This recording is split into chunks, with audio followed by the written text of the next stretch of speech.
He said we go first time. Hey, Chante, you a therapist. You understand? Hold the plate. Oh, we about to be live. Okay, Right. Get your shirt. Get right. Hey guys. Hey. Hey y'all. Hello. I think we can. How are you? We are live right now. Yes, ma'am. I can see us. So many positive shirts. I love it. I Did know. you see mine? I love it. Thank you, Tiff. Good. I love it. Can you read How are mine? you? COVID can't stop us from celebrating. Hey. Created by What you call I it? did make that shirt. That's the very first shirt I made when I was learning how to make shirts, y'all. You did it. Yeah. So first of all, let me just bask in all this beautiful Black girl magic. Like I'm just looking at all y'all and I'm seeing all these smiles and the hair done and we here. We came to do it tonight. So I know we're not doing, but okay. Thank you. You're beautiful as well. Everybody's beautiful. Right. Hey, Miss Flo, we got somebody new, y'all, so we gotta act like we got company. Hey, Miss Florence, how are you? Happy Friday. Hello, company. How are you? it's like Flo. It's fake Flo, but when she tapped in, it said Florence. So I was trying to correct it real quick. That is my full name, so I was just trying to, correct that. Flo look like she ready. She got her drink. I know that's right. I got my drink and my two-step. Oh my goodness. We're gonna do better. I swear we're gonna do better than all this. right, so we are going to get started with the conversation. So first of all, welcome to the virtual connection. My name is Tiffany Ellis and Chante Jackson, the homegirl therapist. Sorry. Hold on, we'll start over again. Cause see, Okay, let's do it again.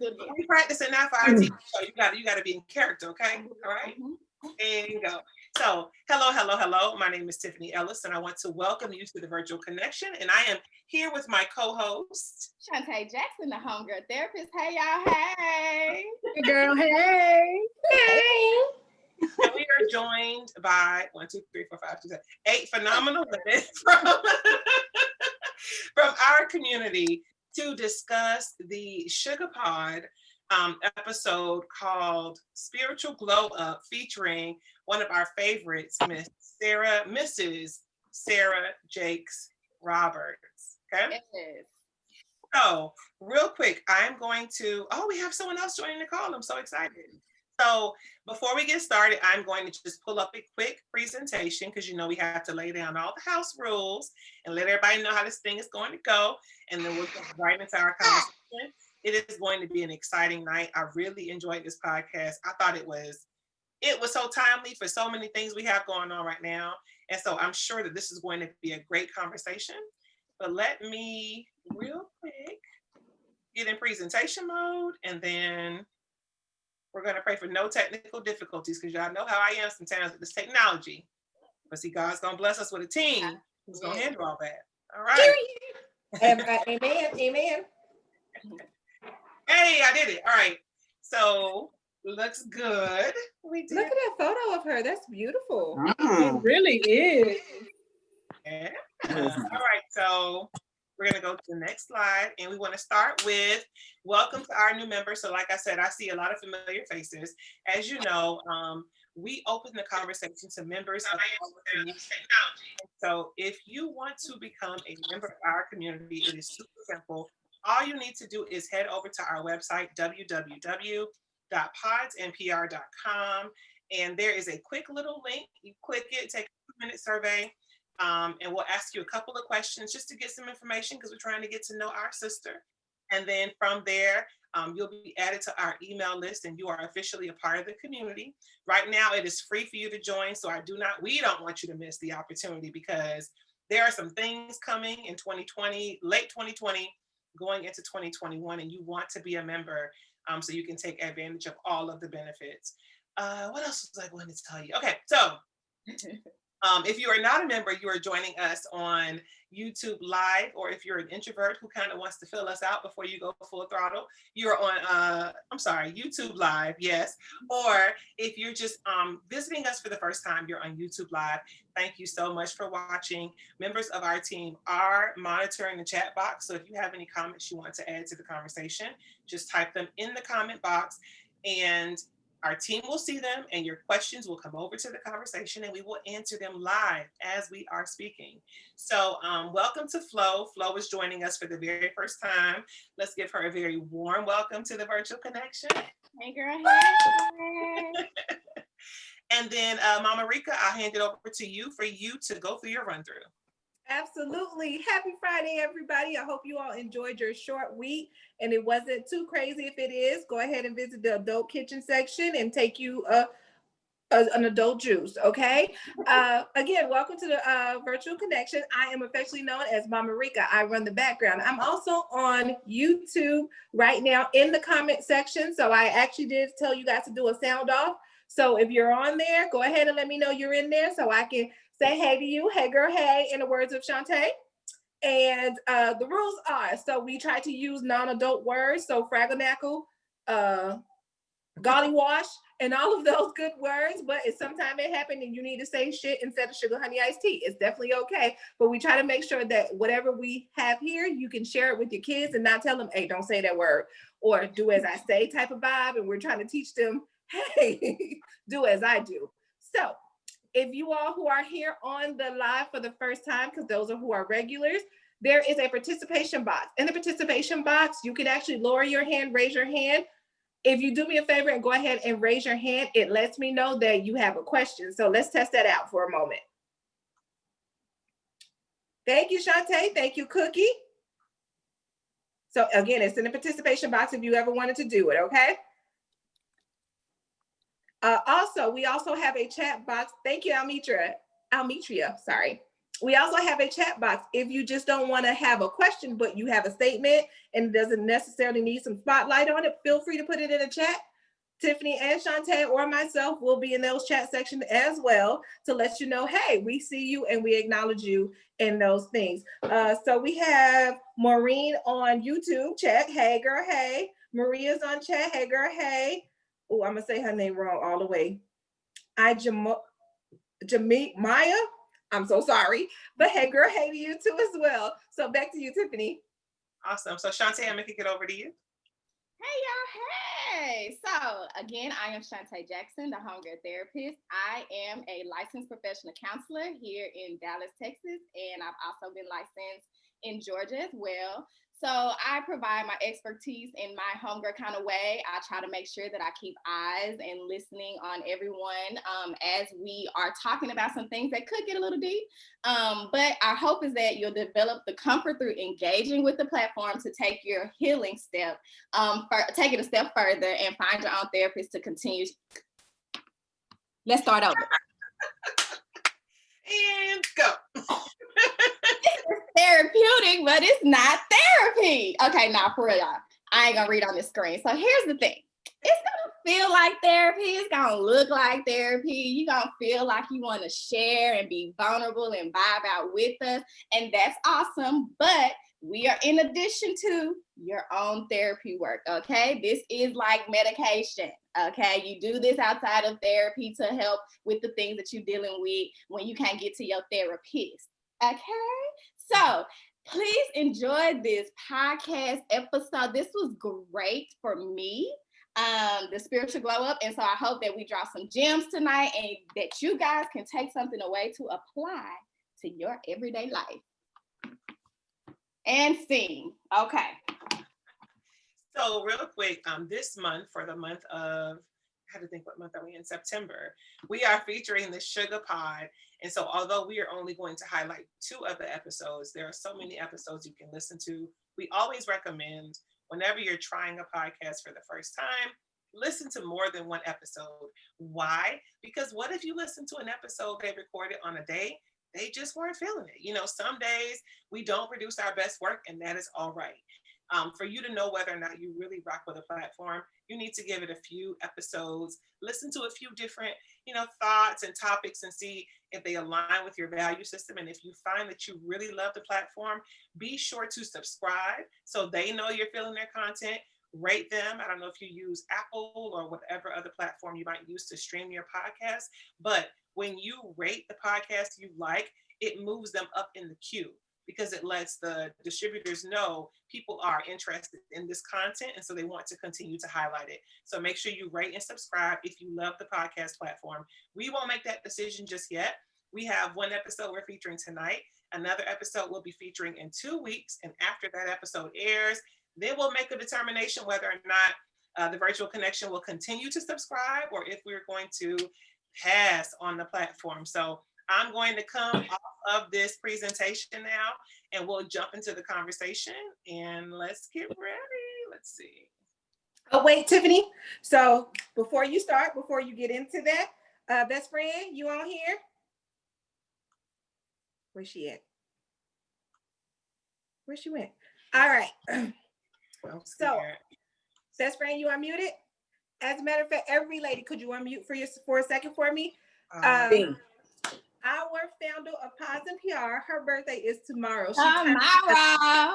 Her son. So what we gonna do is best friend gonna lead. We all gonna be back up. Okay. Oh, okay. Y'all ready? On a happy birthday. So we want to make sure we wish her the happiest of birthdays for tomorrow, even though it's Friday and she's still working on her birthday weekend. So best friend, take it away. 1, 2, 3. Happy birthday to you. Happy birthday to you. Happy birthday. Happy birthday to you. Happy birthday to you. Happy birthday. Yeah. Catch me in Las Vegas. With this Millie Rock.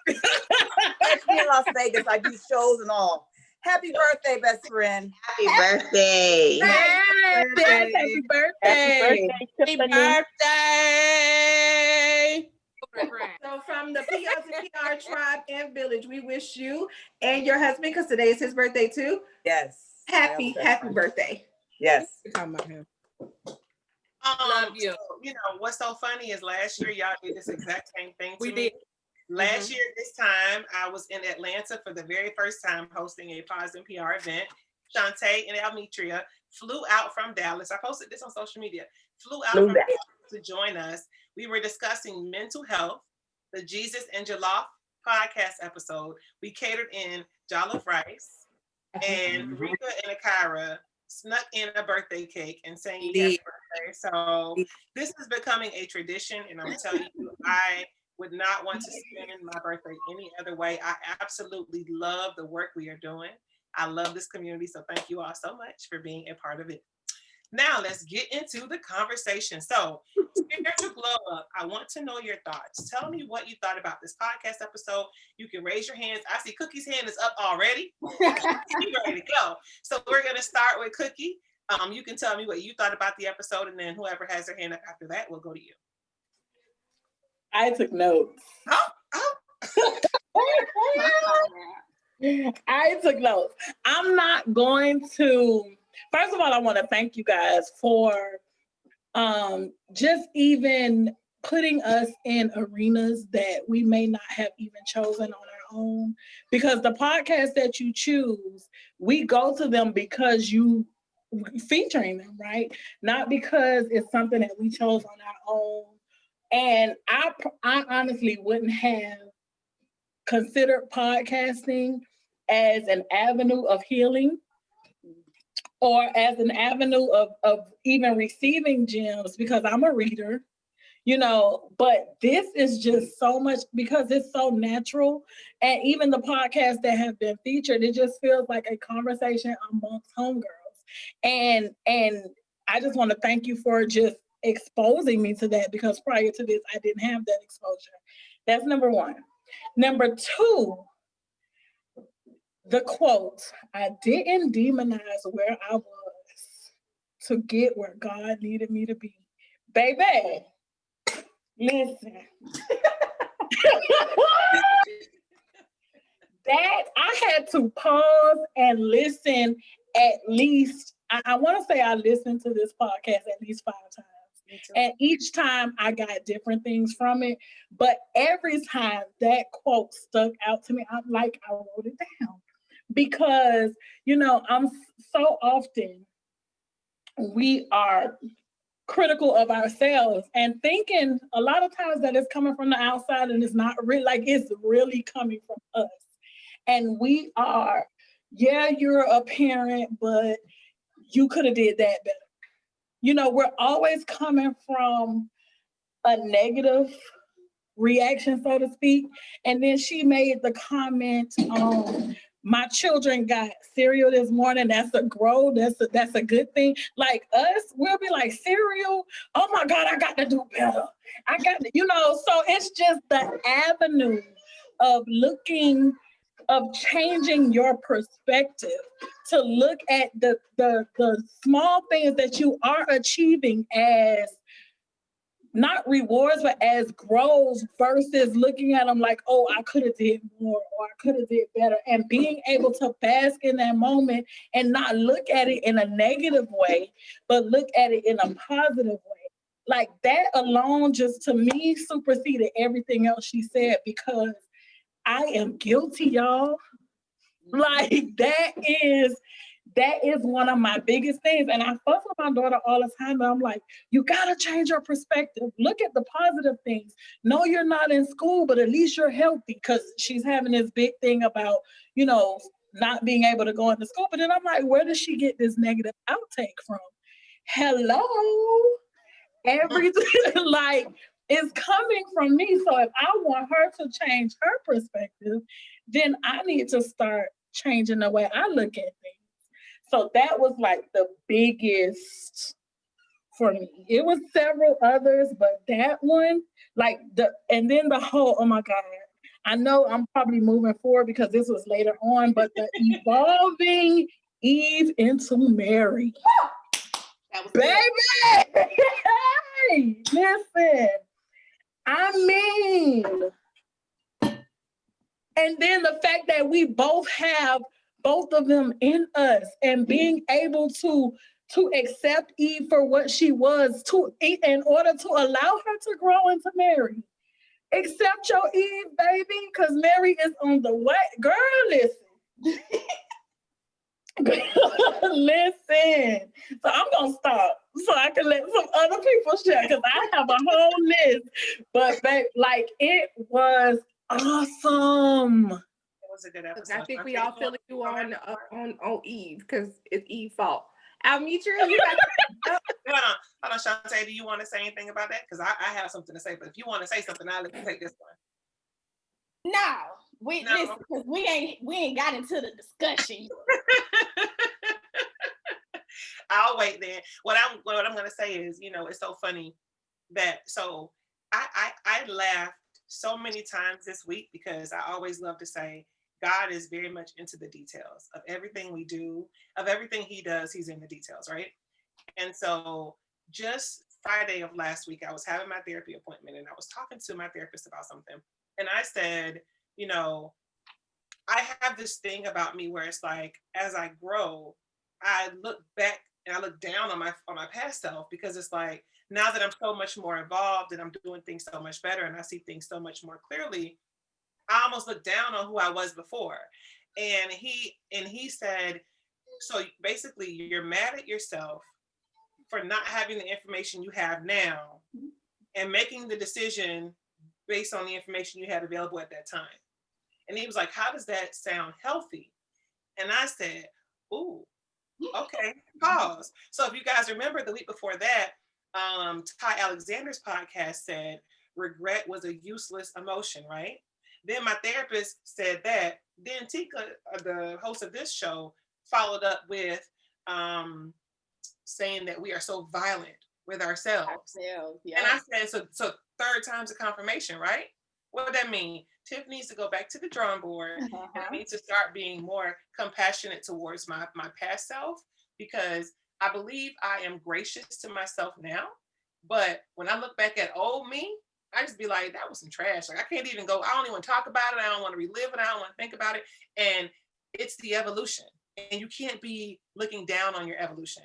So I'm with you, Carol, because it's just, that was really, really deep for me. I'll meet you. Yep. I meet So, you. Everything else. No, I'm just joking. No, it was really good. I grew up in the church. My mother is a minister, and so I was always kind of looked at, you Sister Jackie's child, you Minister Jackie's child. I ain't Minister Jackie. I will still cut you out. Okay. And so for me, I was just like, oh my gosh, she is so right. It's like that stigma of following in your parents' footsteps type thing. And it's just like, and my mom has always, but that was other people's stigma. That wasn't my mom's.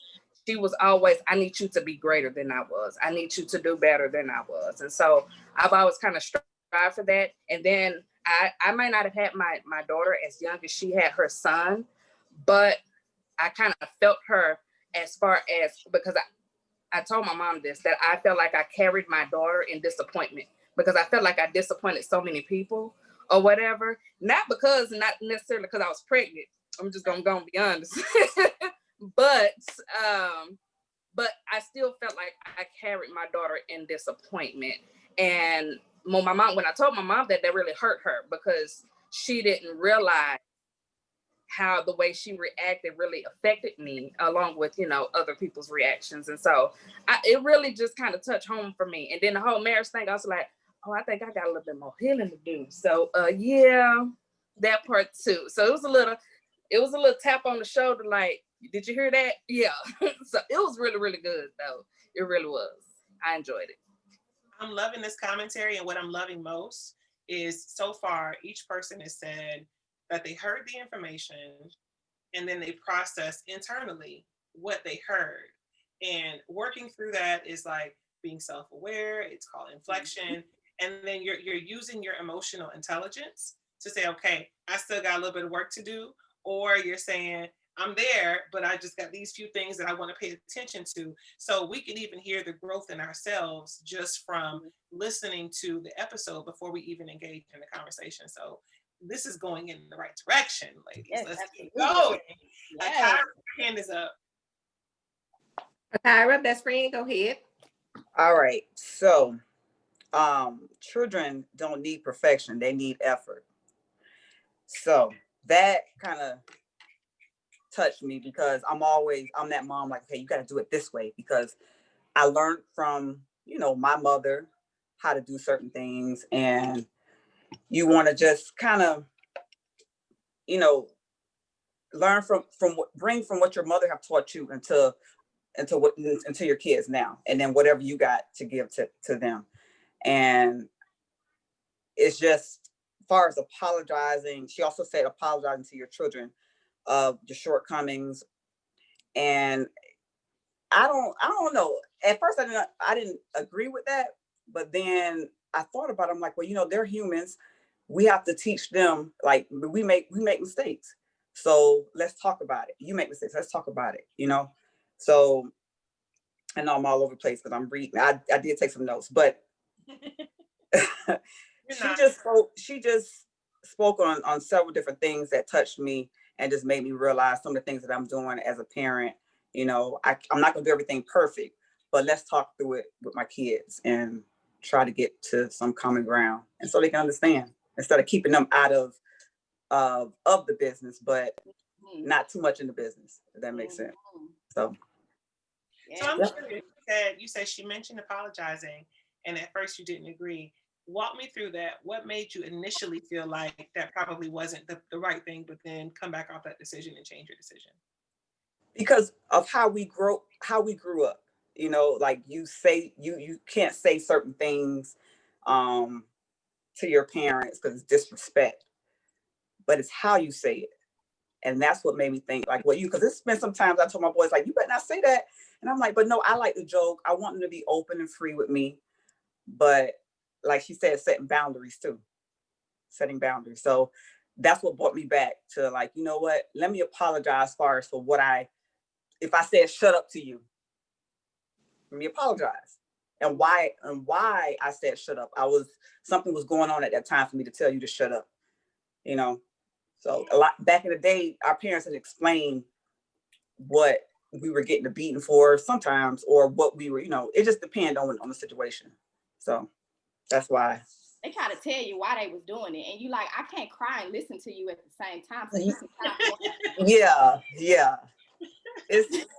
What about the don't cry? Well, what about the shut up before I give you something to cry about? And I'm like, so if this wasn't like, something to cry about, when should I start crying? Because I'm confused. I don't know. They didn't know. They didn't know. Them babies didn't know. They didn't know. They was learning, just like we're learning. You know, we're still trying to figure this thing out. Every child is different. You know, I have 2 boys, so I can't treat Jimmy like James and James like Jimmy. I have to try to figure it out, you know, come to a common ground and, you know, figure it out. I think back in the day it was just one way, and that's it. Yes. So. Well, and you know what? But I think back in the day too, there had to be one way, maybe because of the circumstances they were up against. Now that we're starting to come into different variables, like different things impact our reality.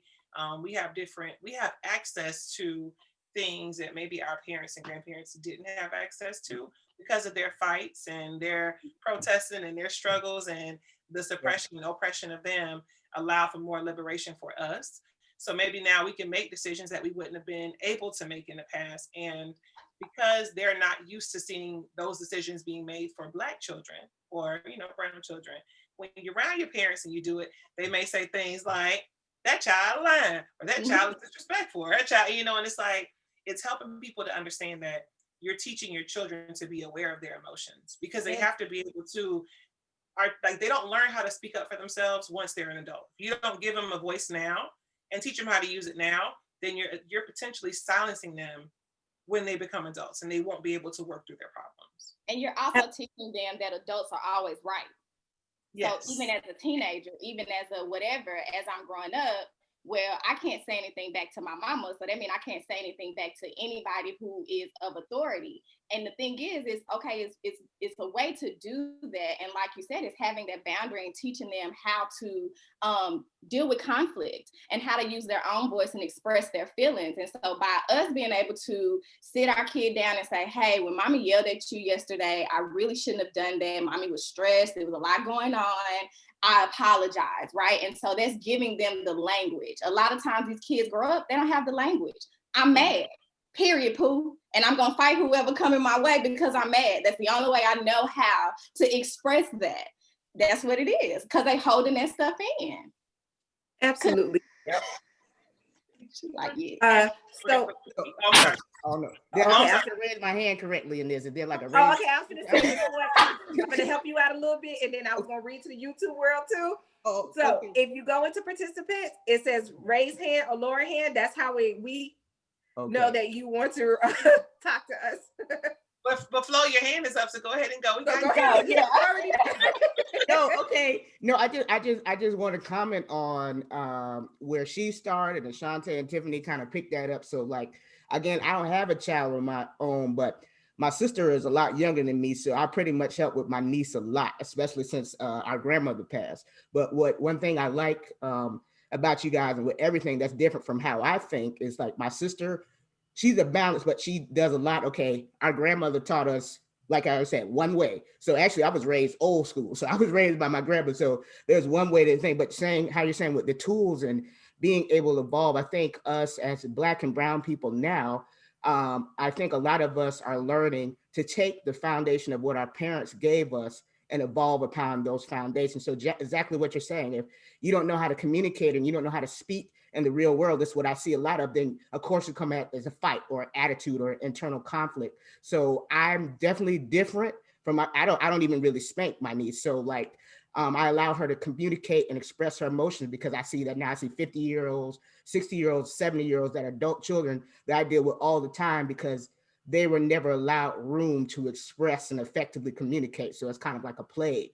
So since a child, even though I might be looking at weird or you raise them so-called white or whatever, I think giving her opportunity to express her emotion is good, because we express our emotions. So I would never want to put her in a place to express her emotions. let her understand why, let her full through, let her actively communicate what she has going on. So that's what my opinion, because there's solid foundations that my grandmother taught me, and how you guys said, there's nothing against our parents, because based on the information they had, they did the best that they could at that time. But I think us taking what the foundation they gave us and evolving upon that is pretty much the way to go. Absolutely. I love that. And what I would say too, and then Rika, you can go to the comments and then we'll bounce over to Carol. What I love about that is there have been a lot of people who, as they come into new information, they want to like throw away the old school stuff, right? And they want to act like it was just terrible information. I've done it myself. I've been guilty of it. I did the same thing with myself in terms of things I've learned over the years. And when you say help it evolve, I believe that they had a lot of great foundational values that helped us to be as resilient and successful as we were. So it is important for us to hold on to those values and build upon them, rather than just totally discarding them, because they weren't crazy. They made good decisions with good information based on the situations they were in. It's called situational leadership, and we're here for it, all of it. Absolutely. Rika, go ahead. Okay, so my own personal outtake of it. Akira, I'm gonna take what you said, what I always learned. You know how we learned how to make macaroni and cheese from grandma? And can't nobody make macaroni and cheese like grandma. But then you take that same macaroni and cheese and you throw your own stank on it. That's exactly what I got from her saying that. And I was like, okay, I can take that and I can run with that. But then at the same flip side, it's like my mom and I, my mom is deceased, if you guys didn't know. The last falling out me and my mom had is because my mom always told me, if you're right, stand up for what you're right. Don't never make nobody make you a liar. I didn't know there was an asterisk for her that didn't apply to her. Y'all laughing, I'm serious. There was an asterisk that said it don't apply to your mama. Yeah. So when she accused me of something and I'm like, no, and I knew I was right and I was honest and true, I politely belted out, you a liar. And I got put out the house. Mm-hmm. You called your mama? Huh? You called your mama a liar? Yeah, with all my chest. Like I said it with my chest. Call a black mama a liar. Right. So she didn't kill me, but she told me to get out. So I went to my grandma's house. Your teeth. Right. You feel me? But I was under that impression because I still had the boundaries. But you tell me, you give me this lesson to say, hey, what I say goes, but don't let nobody call you no liar. Don't let nobody, if it ain't true, stand in your own truth. It was just a little asterisk that I skipped and I ain't see, but it is what it is. So I like that her take was on it, is that, hey, be bold enough to tell your kids, I'm sorry, I'm wrong. Like, I wish my mom would have got the chance to tell me, hey, Rika, you were right. I'm wrong. Mama was sorry. But now I make sure that with my niece, when she asks those questions of me, I'm like, be prepared for the answer, because auntie's never going to lie to you. And I want you to be able to come tell me anything. Okay? So, but that was my take on it. So now, to you two world. One, they said happy birthday to the tribe, from the tribe to you. Maureen said it took a minute for her to get into the interview, but she initially enjoyed it. She said the internal narratives that we put on people that they did not audition for. Where else? I'm sorry, y'all. I'm reading all the comments because there was a lot of them now.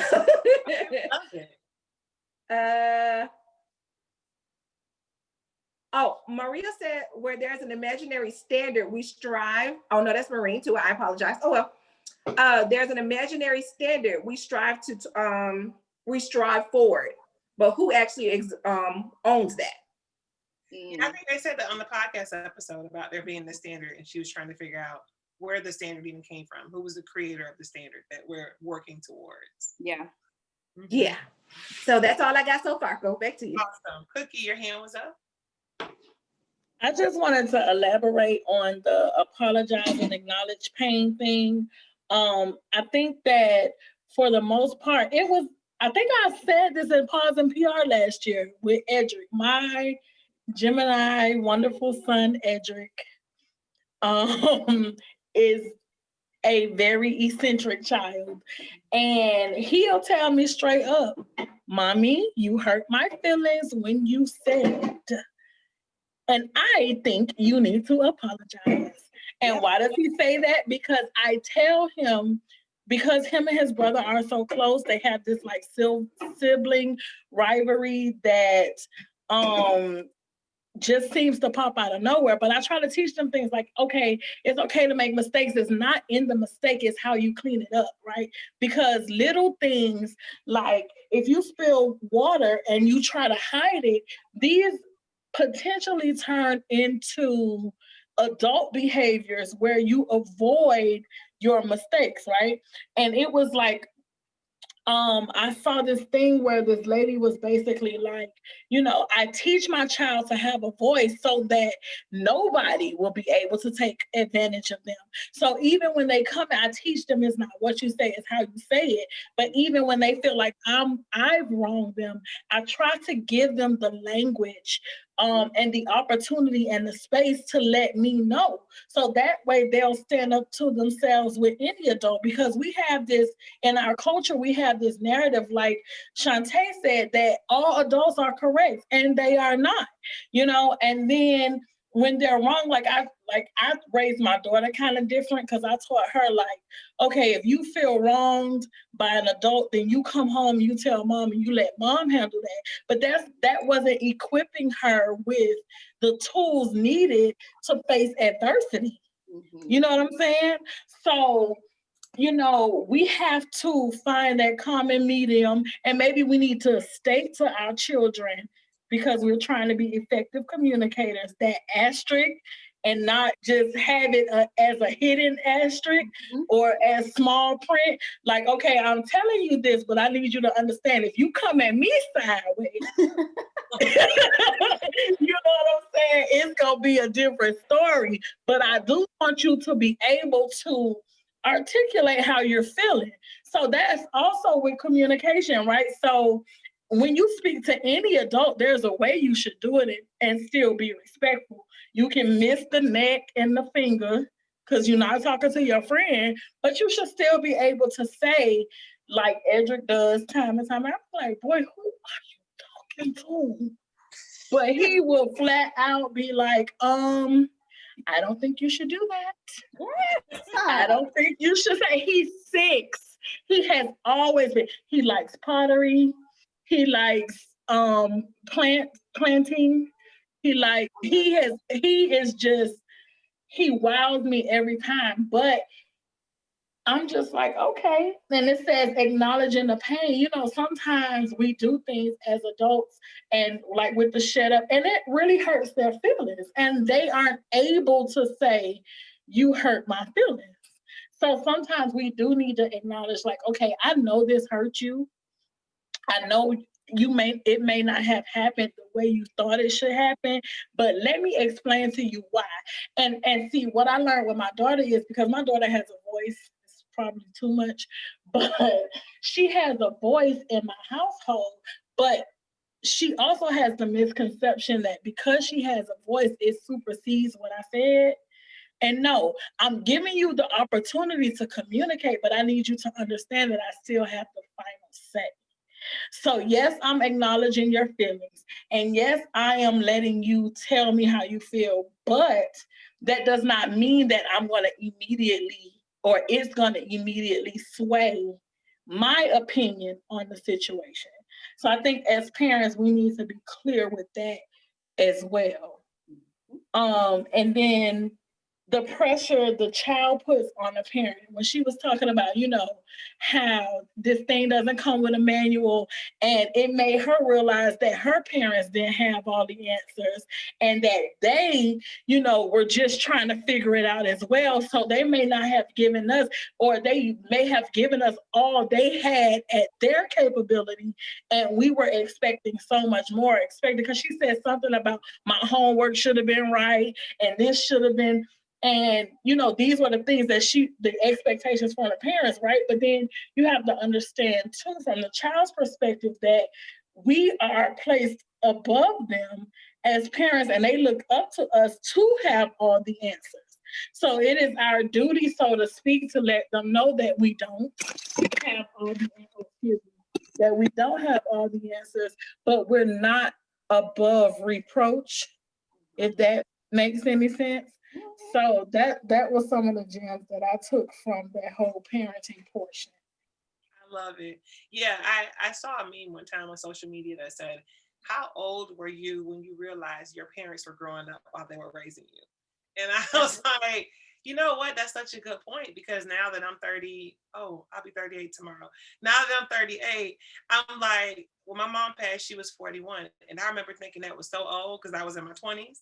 And now I'm like, she was so young, but it's just, you only know what you know, right? So that's how you're going to look at a situation. So I have a question I'm going to open up to the whole floor. And then we're going to get into a section about the podcast, which is talking about failure being a part of the glow up, right?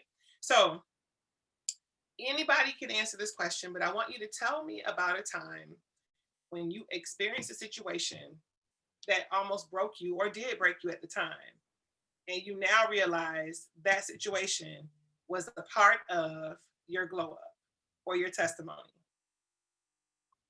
Chante did this, so I'm gonna ask Chante to go ahead and go first. You go first. I can go first. Nah, so for me, when I think about that, I went straight to the time I got fired. I've never been fired before, but this last time before I became a entrepreneur full time, I got fired, and I think I took it the hardest because the way I got fired, and then just I was working so hard. Like at that point, I was working 3 jobs, and this was my full-time job. And I was working so hard. I was never late. My work didn't fail. And it was just like, what is going on? So I remember the girl fired me or whatever. And then I remember sitting in the car, like in the parking lot. I couldn't even drive. I was just in tears, right? So I'm like bawling in the parking lot of this job that I just got fired. I gotta go home and tell my husband. We got a whole baby. What? Right? And so I just remember feeling like I failed. Like all the things that I was doing was not good enough. The stuff that I felt like I was sacrificing, one, for this job because it was 5 a.m. and it was an hour and a half away, it didn't mean anything. And so it really made me question, like, one, is this what I really wanted to do? Like, do I even want to do this anymore, right? And so it was just one of those situations where I was broken at that point, and I felt disappointed in myself because I was like, how could I let this happen? And then I remember having a conversation with my husband. He later apologized for that conversation, but it was like I felt like I failed him. And it was just kind of the way that he said his response and the tone that he had and the way that he was kind of looking at me like, well, what could you have done? Like he in leadership, branch manager mode, and I'm in broken, rethinking my whole life, and you talking about what could I have done? Sir, I can't say what I said on the thing, but it really broke me. But that thing had to happen for my glow up because it really allowed me to zone in on what I want to do. And in that brokenness, I became empowered, right? Like it was just like, okay, sis, these people are not for you. So what you gonna do about it, right? Like, are you gonna sit here and cry out and allow the talents and the purpose that God has already instilled in me, let that go to waste? And it took me a minute. Now, this wasn't like a 2 or 3 day process, okay? I was out for like a few weeks. It was hard, but that was the thing for me that kind of catapulted my glow up, if you will. Mm-hmm. I want to ask you so bad some more questions. I wish I could pin that comment, but I am going to come back to that comment because you illustrated a point I want to illustrate on the back end of this conversation. So I'm gonna go to the next person, and then when we get into it, I'm gonna come back to you and tell you what I think about that. Who else wants to? Yeah. So we have Mo, but I think Mo is still trying to. I think she's driving because I seen her hand up, but it went down. But I see an X now. So Mo, is that your way of telling me you got a hand raised? No. Oh, okay, good. Because I seen it. That's why I was like, okay. Sorry about that. Go ahead. So seriously, think about a time when you thought you were failing. This situation broke you, or you thought you were being broken, and you later realized it was a part of your testimony, or it was a part of your glow up. Nakia, I'm going to put you on the spot because I haven't heard your voice yet. And then I'm going to Ebony next, and then we'll go to Mo. And I was just about to raise my hand too. Did you see it? Did you see it in my face? I was like, I can tell, like, so I lived in Boston, and when my son was 2, I moved to Florida. And Florida was very hard for me to adjust. Like, I went from job to job, apartment to apartment, just trying to figure out my life. I was 21 when I moved there. So it was like a lot of clubbing, a lot of partying. Son stayed with my grandma a lot. And it's like, I just couldn't get right. And each year I was like, I'm moving back to Boston because Florida is just not for me. I'm partying too much. Like, I'm not being myself. Like, I'm not doing what I need to do. I'm failing. But like, I kept thinking, everyone's going to know I failed. Everyone's going to wonder why I came back. Like, I can't do it. I pushed myself. 6.5 years of like misery, like just knowing I shouldn't be there. I knowing I need to stop doing some of the stuff I was doing. And I was like, you know what? I'm fine. I'm moving back. I don't care what anyone says. Like, I have to do this for me. And I did.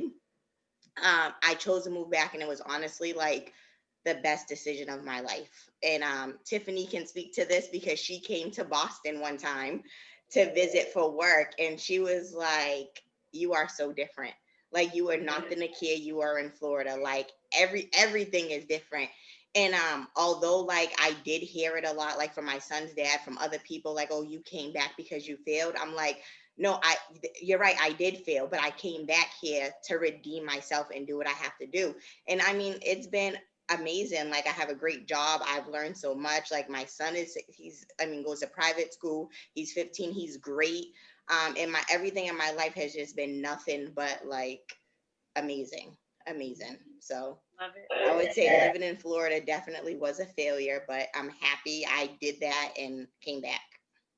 So we're gonna read the comment first. Failure. Wait, somebody's phone is causing it to echo. We're going to redefine failure in a moment. We're going to talk about that because I think it's important for us to reframe how we look at it. But I did meet you when you first came to Florida because you used to work in the kids club at the gym I used to go to 5 days a week. And that's how we became friends. And you ended up watching Jay. But yeah, when I went to Boston to visit for work, it was like a completely different person. But you were in your incubator period when you were in Florida, right? So you were kind of just going through the growth, and you were figuring out things, and you were taking stuff in, figuring out what did and didn't work. And then once you got to Boston, you applied the lessons you learned, and that's how you became successful. I did. So you didn't fail. You were just going through transition. It's a difference. Thank you. Yeah. Almitria, your hand is up. Eb says she can't think of a single time that she has ever failed in her life. So We're gonna read that comment. Right, okay, because I was like, you want me to read that? I read it. First of all, that is not what it says. That is not what it says. Sorry, it says, at the end. I seriously can't think of anything. Period. Period. I'm gonna give you a break today. Almitria, go ahead. So for me, it was so I have a hard time being I won't say transparent, that I don't have a hard time with, but vulnerable. So here it is. My daughter's dad was a failing point for me, I feel. My blessing that came out of it, of course, is my daughter, but that whole situation was a fail for me.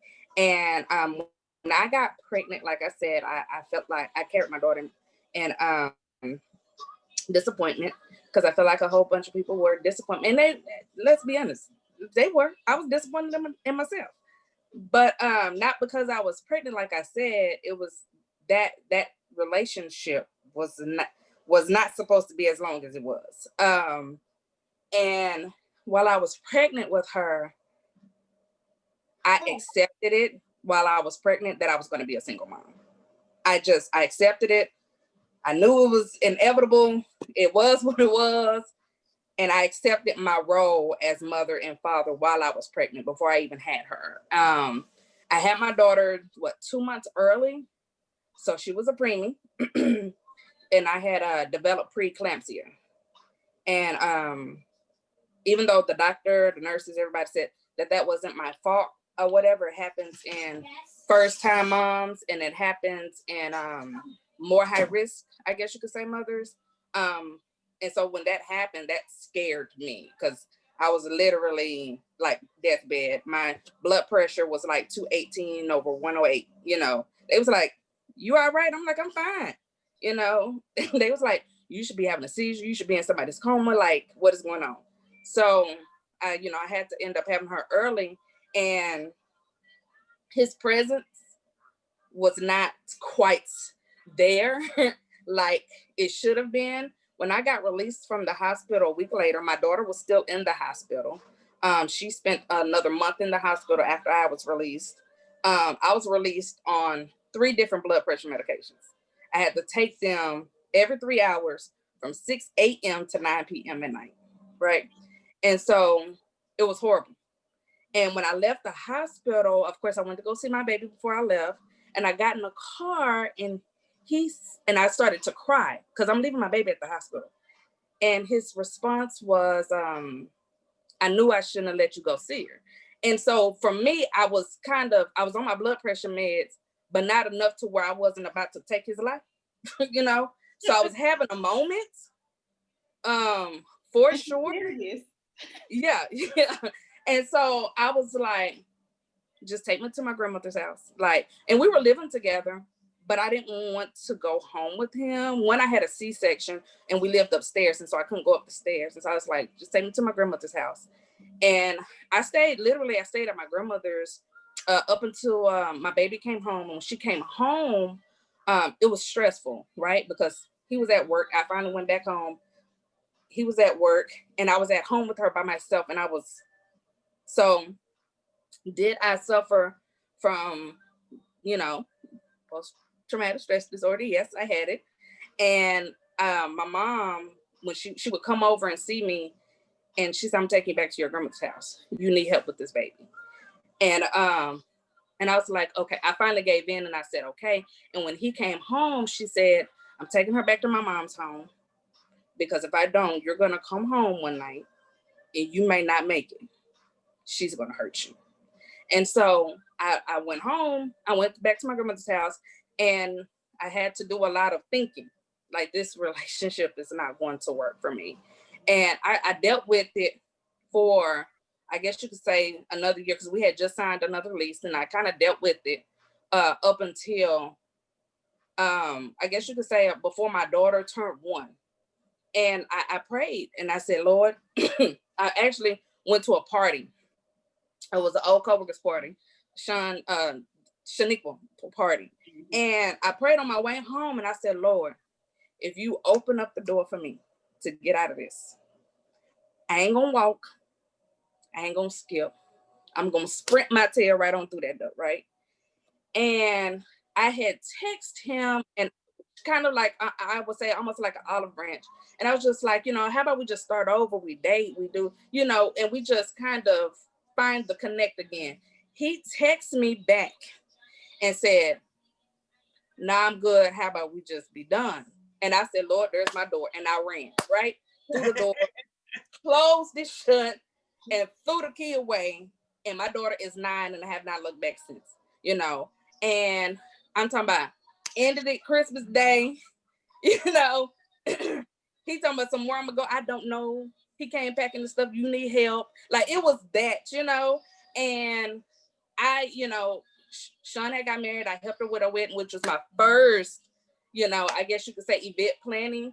And when I tell you I thoroughly enjoyed it, it was just like, oh my God, I could do this, girl. Like, the event planners that, that the event place assigned her, first of all, let's be clear, they ain't doing nothing. But people thought I worked for the venue, and I was just like, I thoroughly enjoyed it. And it kind of, that's when I first got my fangs into something different. I was able to rekindle my relationship with my best friend, rekindle my relationship with my mom. And after that, I did lose my job at the law firm, I ain't gonna lie.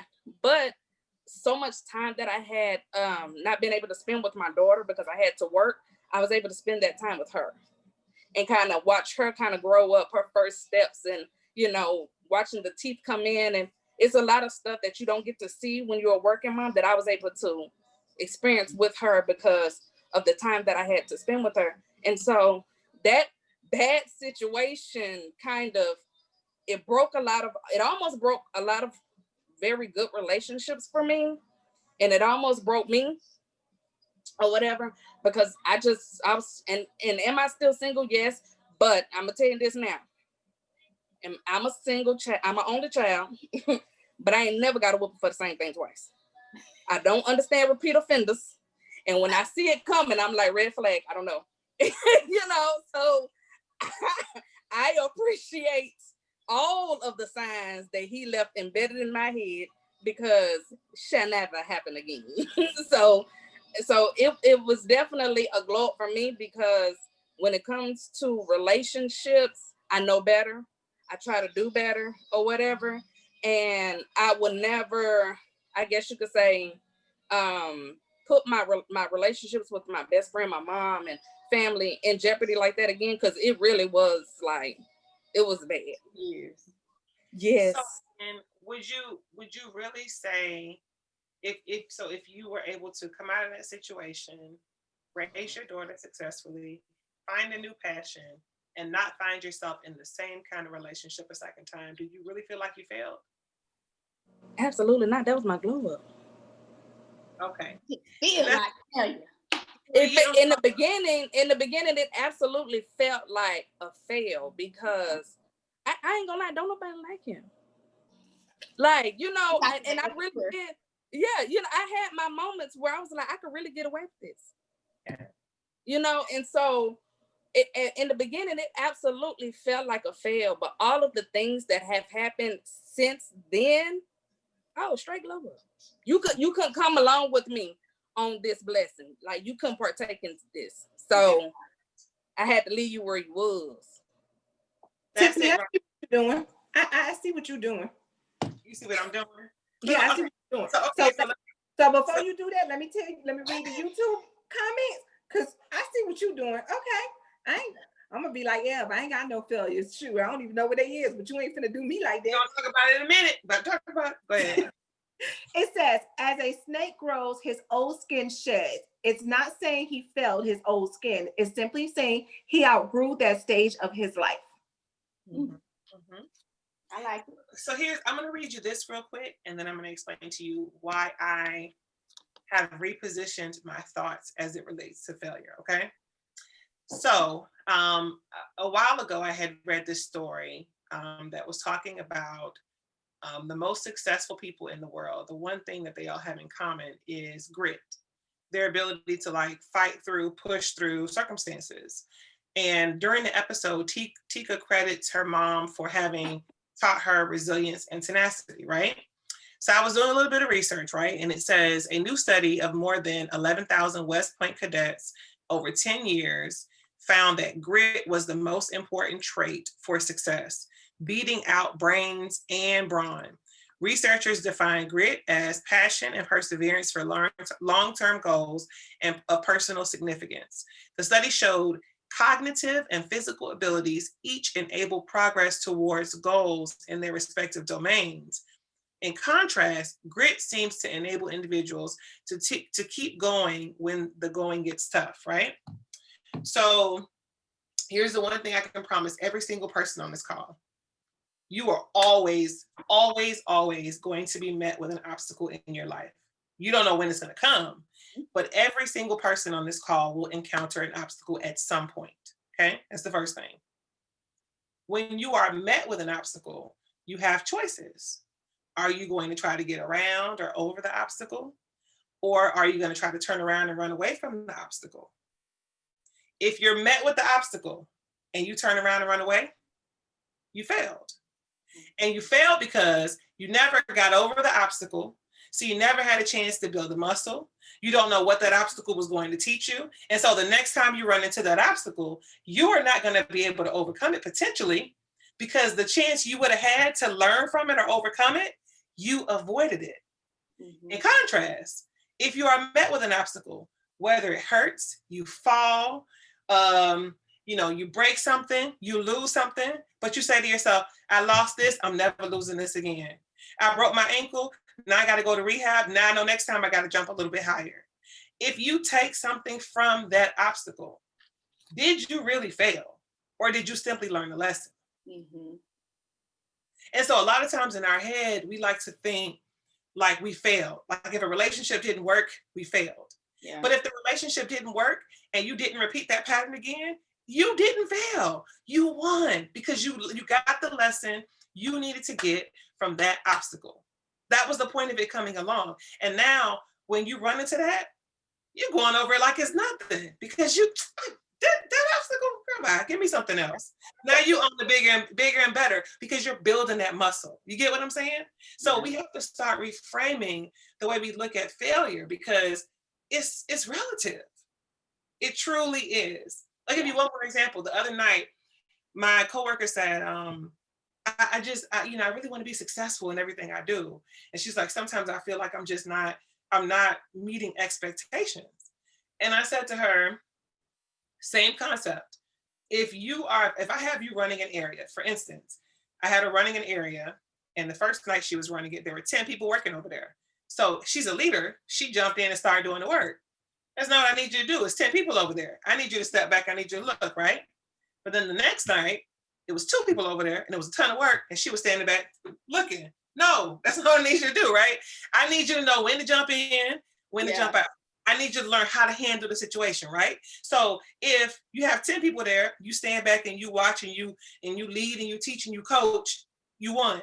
The next night, if you have 2 people there, same amount of work, and you jump in and you get it done, you learned. Now you know how to manage both situations. That's a success to me. Yeah.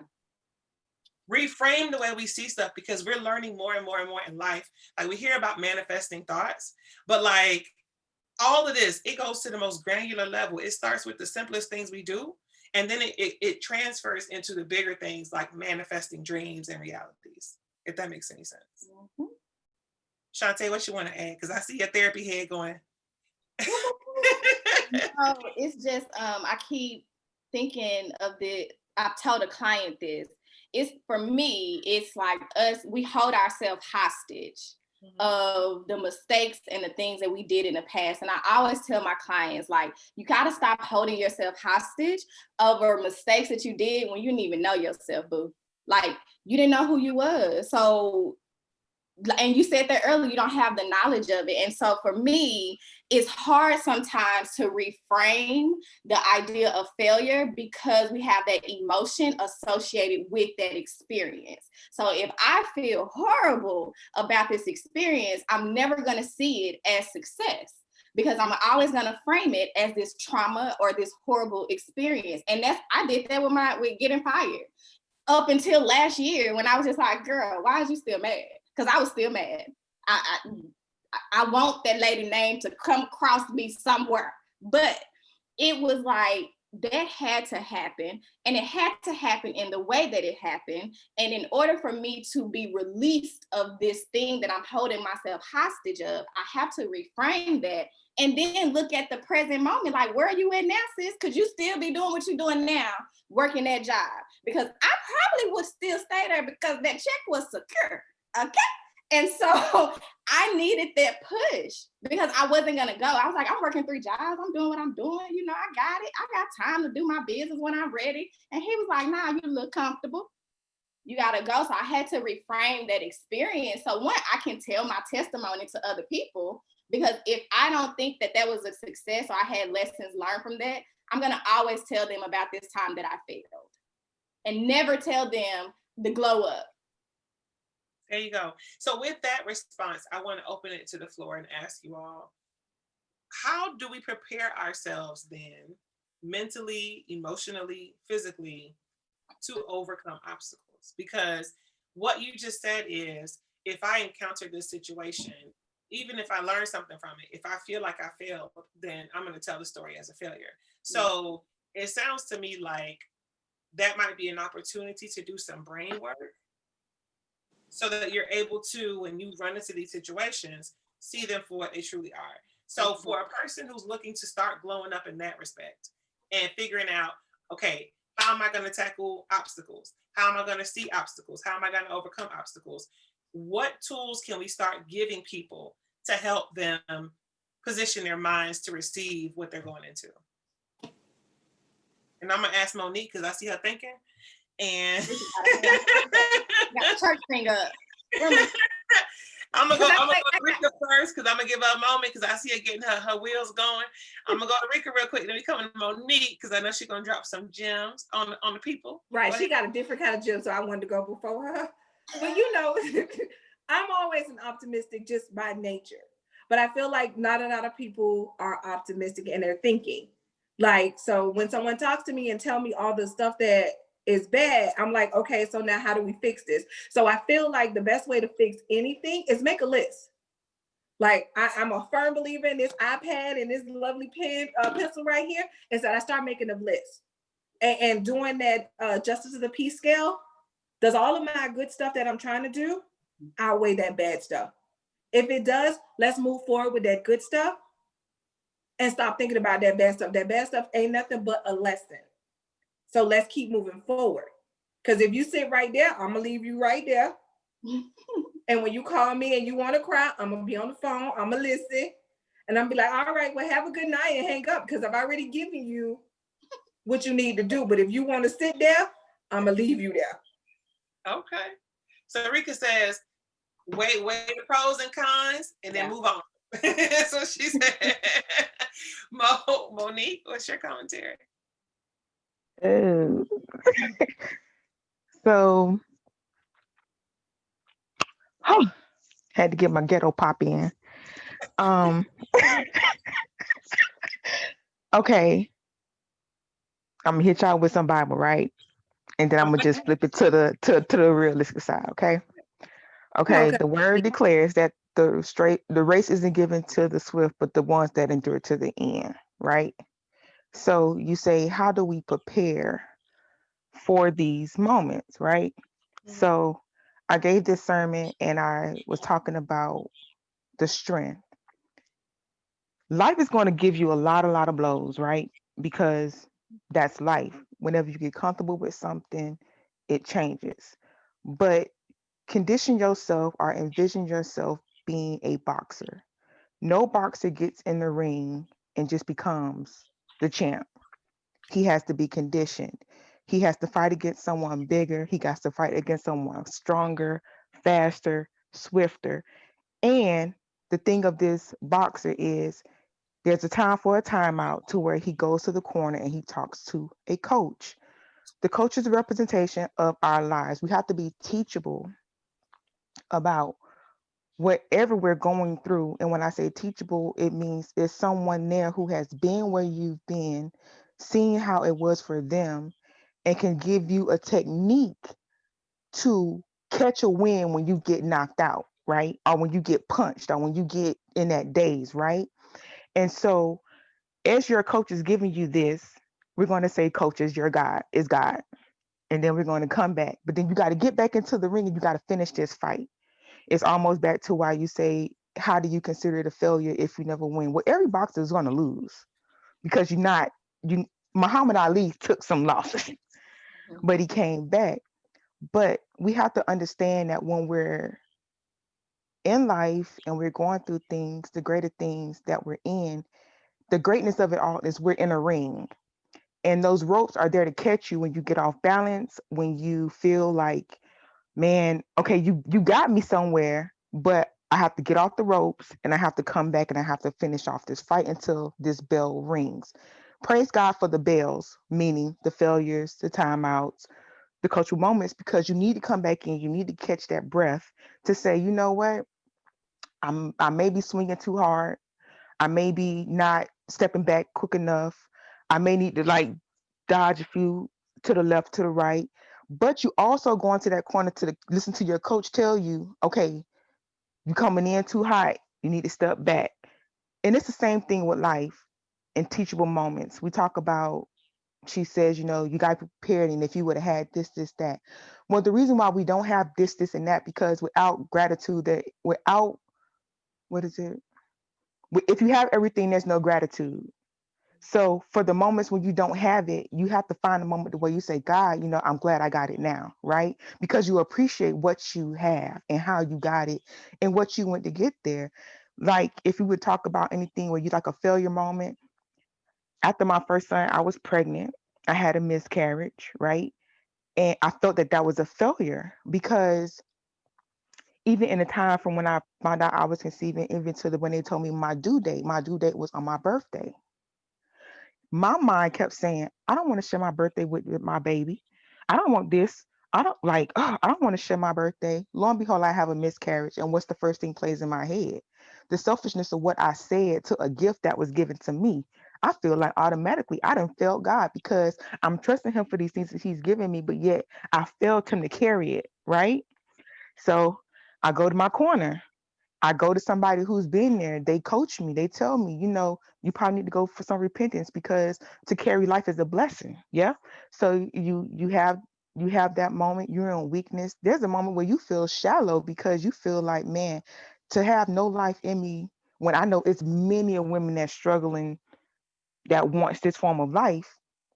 And here it is, I can carry it, but then I'm renouncing it because I don't want to share a day so simple as my birthday. So this is my ring. I'm in my fight. I'm going through what I'm going, but I got my coaches, right? So now that I have my coaches, I'm in the ring still fighting this fight. Someone comes along later after in a place where I'm healed. I'm swifter in my moves. I'm quicker in my praise. And the person is making the same comments that I've made when I was pregnant. Oh, I hope this baby don't come on my birthday. And I feel like right there, that's my test. How are you going to jab? My test is I have to let you know that I know that hurt. So I'll rejoice. Just be grateful whenever you have that baby because it's going to come. It's a life share. If it's on your birthday, a greater gift. But it's a test because at one point I was in that ring. I was on those ropes. And I'm grateful that I was able to be in a position where I was teachable, coachable, to where I can get this information and recognize it's not a failure because I didn't operate in the gratefulness of what it was, but it was a lesson because it caused me to grow to where even for now, for what I felt I lost with that child, God gave me twins the second time. So now I could tell somebody for whatever God has given me for one, I've got double portion. Your words change, your actions change, and you become better in the fight.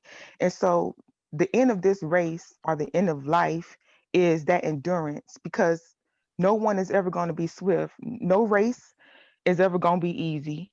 Many a times, a lot of boxers have to build endurance. If you're a marathon runner, you have to have endurance. If you're a woman in life, you have to have endurance. If you're a Christian, you have to have endurance because everything is not going to come to you in the way that we've wanted to be revealed to us how the Bible says it's going to come. But he says endurance, meaning even like I believe at our last one, someone said that a person said that they prayed, but they felt they were still sad because their prayers wasn't answered quick enough. Well, praying is with the faith that God will petition what you're saying because his word stands true to reveal what it is for you. So yes, yes, you cry, but yes, in the end, you have the faith that God is going to heal. So to close out the question of how do we know the failures and how do we have the endurance of it all, it's because you're teachable. You know that the reason for the ropes in your fight is to keep you in the fight. The reason for your corner is for you to be the coachable. The victory of it all is to recognize you didn't get there by yourself. Someone helped you get there and you endured something to win it. So the answer for me is be teachable. Yeah. That's good. Yeah. It was really good. And you know what? It's so good because what's funny is I had kind of written down some answers. And one of them is building your strength, building your faith, cultivating a support system, meditating, exercise, self care, journaling, therapy. The reason why all of these things are important is because, like you said, okay, so if you're strengthening your relationship with God, then when it's time for you to call on the coach, you don't feel like I can't go to him because I've maintained that connection. A lot of folks don't pray, not because they don't want to. It's because you know how, like, if you have that grandma you don't really call and check on, and then you need something and you like, I know grandma do it, but dang, I ain't called in like 6 months. People don't pray for that same reason. Because it's like, I ain't really talked to God. Now I need him. And it's like, is he really going to listen to me? You know what I'm saying? But that's a tool. The more tools you have in your toolbox, the better equipped you are to fight the fight, whatever the fight is. If you're going to therapy and therapy is helping you to dissect your thoughts, and understand and reprocess your thoughts, and to recreate or redefine these experiences for you so that when you encounter it again, you're not traumatized by it. That's a tool. Mm-hmm. You know, so all of these things are tools. So we have to start being more aware of, okay, I'm not failing. I'm either winning or I'm learning, right? And then in order for me to learn, what tools am I going to use to teach me this lesson? Mm-hmm. And you can get as many tools as you want. One of my tools is my support system, my friends. And I never used to look at it as a tool, but over the years, as I've grown and I've seen how they've closed gaps for me in so many ways, I realized that's one of the many tools God has given me to be able to overcome any obstacles I might encounter. Mm-hmm. So you got to ask yourself, what tools have you been given to get over your obstacles and your tests? From YouTube land, while you looking at your notes, it says, Maureen actually said, by starting with an introspect with a mindset that needs to start with me. Mm-hmm. Mm-hmm. Because here's the thing. Because if you think you trash, every obstacle that comes your way is just gonna validate for you that you trash because you think that about yourself. And so a lot of this is that self-work, and knowing that all these things are to help us grow and make us uncomfortable, and failure is very uncomfortable. But you have to learn how to treat yourself, talk to yourself, and self-soothe and regulate yourself, because sometimes we don't have the outside tools, right? The other thing about that is the coaches that we have in our lives, like, make sure they're good coaches. They ain't on a losing team, because you're going to be over there on the bench with them outside of God. I'm talking about real people in your life, right? Like, make sure who you have around you is someone who is able to coach you in the lane that you're in, and dealing with the situation and the obstacle that you have. A lot of times we run to people with these obstacles, and all they do is validate what we already feeling, and it becomes this whole pity fest, this whole, woe is me, and nothing gets done, no growth happens. We just talking about it. And so it's really that introspection, is really looking at yourself and asking yourself, how am I treating myself? How am I showing up for myself? And what does that look like when I face an obstacle? If I fail at something, or something is challenging, and I'm talking bad about myself to myself, like, girl, you know you won't be able to do that. Why you even try? I ain't gonna try next time. Cause I'm like, girl, you know you weren't gonna be able to do that. Why you even try? And it's just like, love on you. Like, know that you are enough. And again, I think I tried to say it on the live yesterday, whole thing, but mess. Right. Whole thing. But just because we grow and we evolve and we become these new people, or these authentic selves, that doesn't mean we're not going to face those obstacles and those challenges.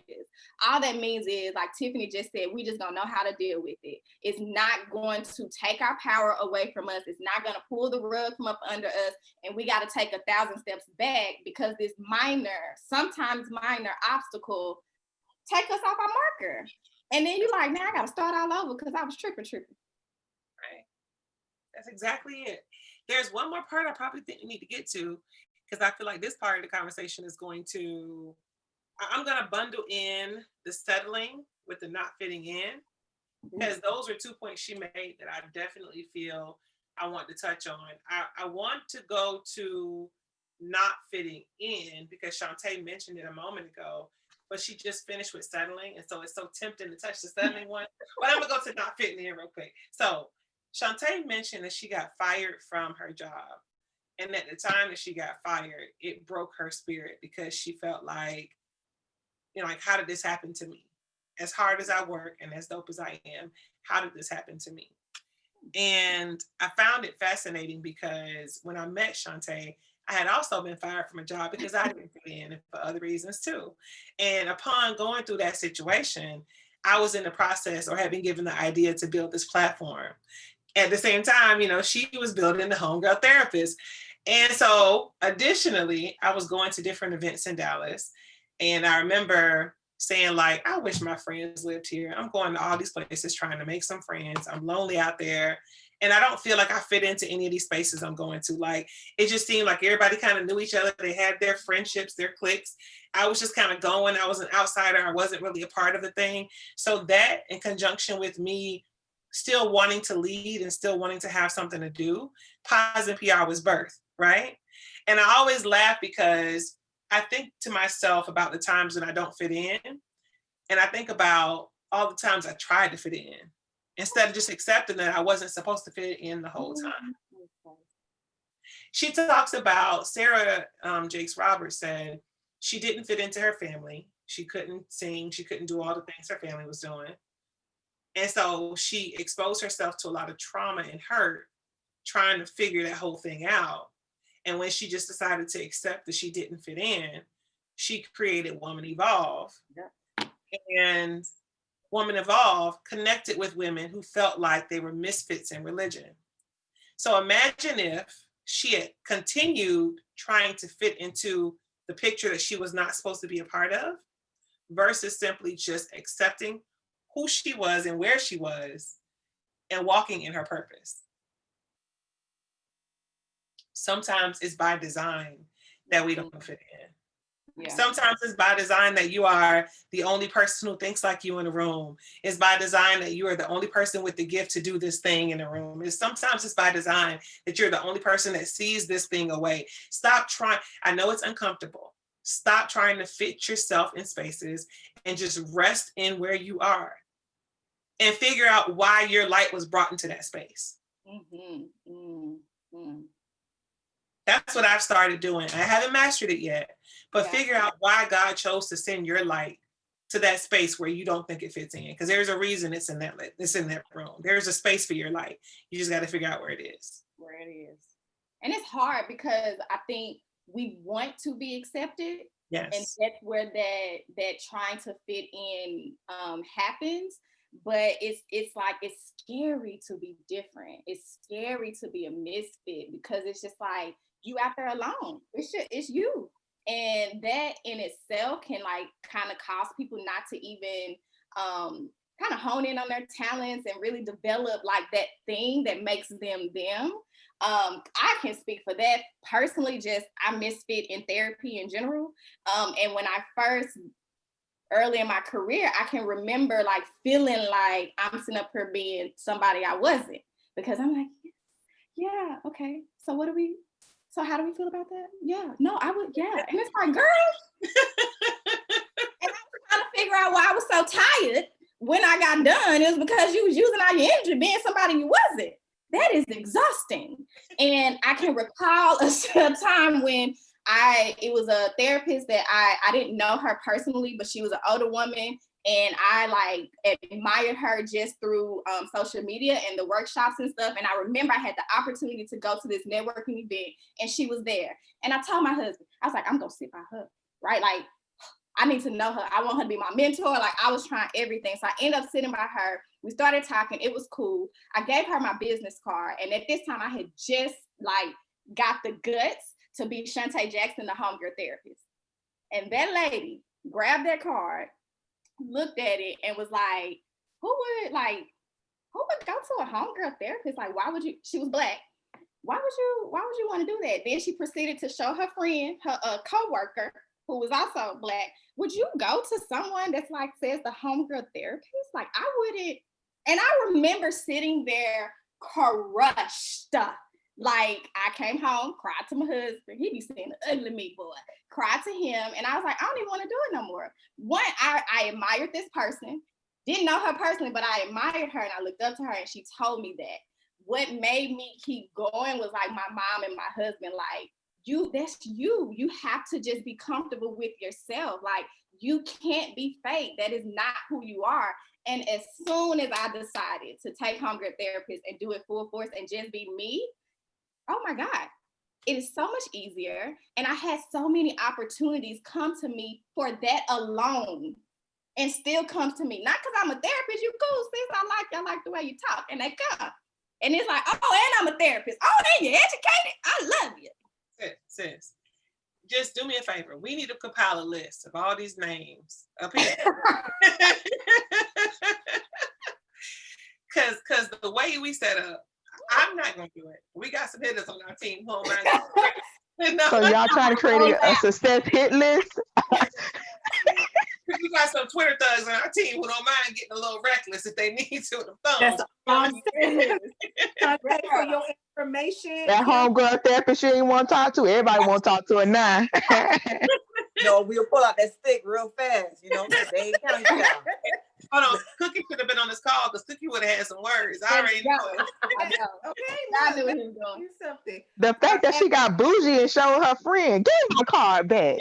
It was that part for me. It was that part. You really gonna Yeah, like, she didn't tell me this because it would have been a problem. We in Oh, best friend. Really? what? I don't mind. But isn't it crazy how this person you admire, you said, right? But the vision that you have for yourself, they may not have because they've gotten so far gone into what their title is that they can't even be new to nothing else. Sister, last time I checked, you got to sit down like how I sit down to go to the bathroom. And you also got to put on your pants the same way I do. They may be different brands and different price ranges, but come back down. Visit this land called Earth. Okay. All right. It's such a I shame. just want to look her up. That's all. And that's all. Just I'm just saying. Right. I just want to slightly spiritual troll her. Spiritual troll her. So You I'm, know, my other hobby is I'm also an FBI agent. so I'm gonna move on, but Chante is gonna drop the name in the chat and we'll follow up. Dade County style. That's all I gotta say. Period. But Chante, just as an affirmation for the YouTube team, they said they would love to go to you as a home care therapist. So just so you know, we are all riding with you back here, okay? Hey, I'm good now. Try me. Hey, and when she see you at the event and say, "Do you remember me?" Be like, "I don't." Absolutely not. I don't recall. Where do That we was meet? the homegirl therapist you wouldn't want to talk to. Right. Check them numbers, boo. Listening to me do my workshop. So let's talk about settling. Settling. The part of the podcast that, like, you know, there's always a part of a podcast that just snatches my soul. And the part for me was when she talked about the work she did on herself before she came into her relationship and how doing that work allowed her to realize that he wasn't settling for her. This wasn't like a decision where he had to like date down. She knew that even with all of her variables, she was still the prize. She was still worth wanting to be chosen and worth being chosen. And that work allowed her to make better choices in the relationship she went into with her husband, Teray. So I want to ask you all, can you think of a time in your life when you have settled for something? And if you can, I'd love for you to tell us a little bit about it. Eb, I'm going to call on you real quick because I think you were at my house a couple weeks ago when me and you was trying to talk my husband into getting me a Peloton. This might sound simple, guys. Don't judge me. First world problems, I know. But we're trying to talk my husband into getting me a Peloton, and he was trying to talk me into getting a regular spin bike. And I said, I don't want to settle because I know, like, all jokes aside, it sounds simple, but I know what I want for me. And I know that the feeling I'm going to have when I get the thing I want that I feel I deserve.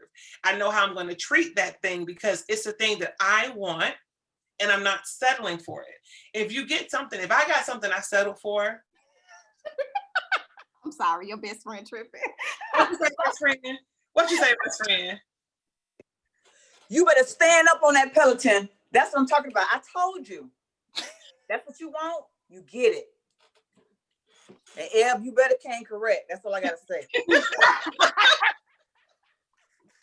And you know, Ebby don't mind spending money because she likes spending money. Oh, but let me say what Eb said. Eb was like, well, okay, so maybe you could get like the other bike for a little while.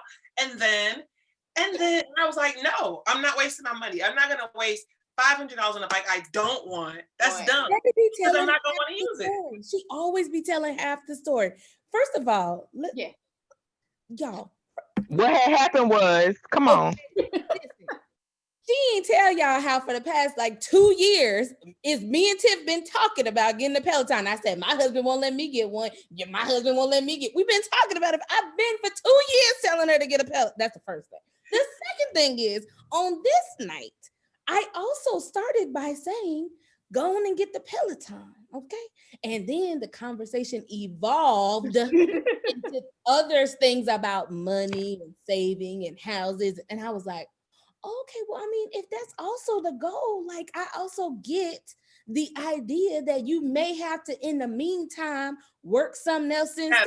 But at the end of the but at the end of the conversation, okay, the husband said, I ain't got no problems if you want to get the Peloton. So I said, sis, get the Peloton. That was your cue right there. Tiffany, you got too much room for thought. I wasn't telling her no more to go to no Facebook marketplace to go get no bike. I told her after he said, sure, I said, bet, let me know. Now what I did say is I still can't get one because my husband's still so what I'm going to do is I'm going to come to your house. Okay. And I'm going to just use yours until my husband say I can get one. So that's the whole story. That's what had happened. The part she ain't telling y'all is my husband is her best friend. So if anybody should have been on my side from day one, it should have been Eb. Should have been your husband. That's who should have been on your side. That's what it should have been. Check it to record. Let's begin. Okay? That's what should have been happening. No. Eb started singing the Saving for a House. Don't get the Peloton song. Okay. And I believe in the idea of, I don't think of it as settling, not just the Peloton thing, but just in general, I don't think of some things as settling. I think of what is it that I can do in the meantime to get to where I'm trying to get to.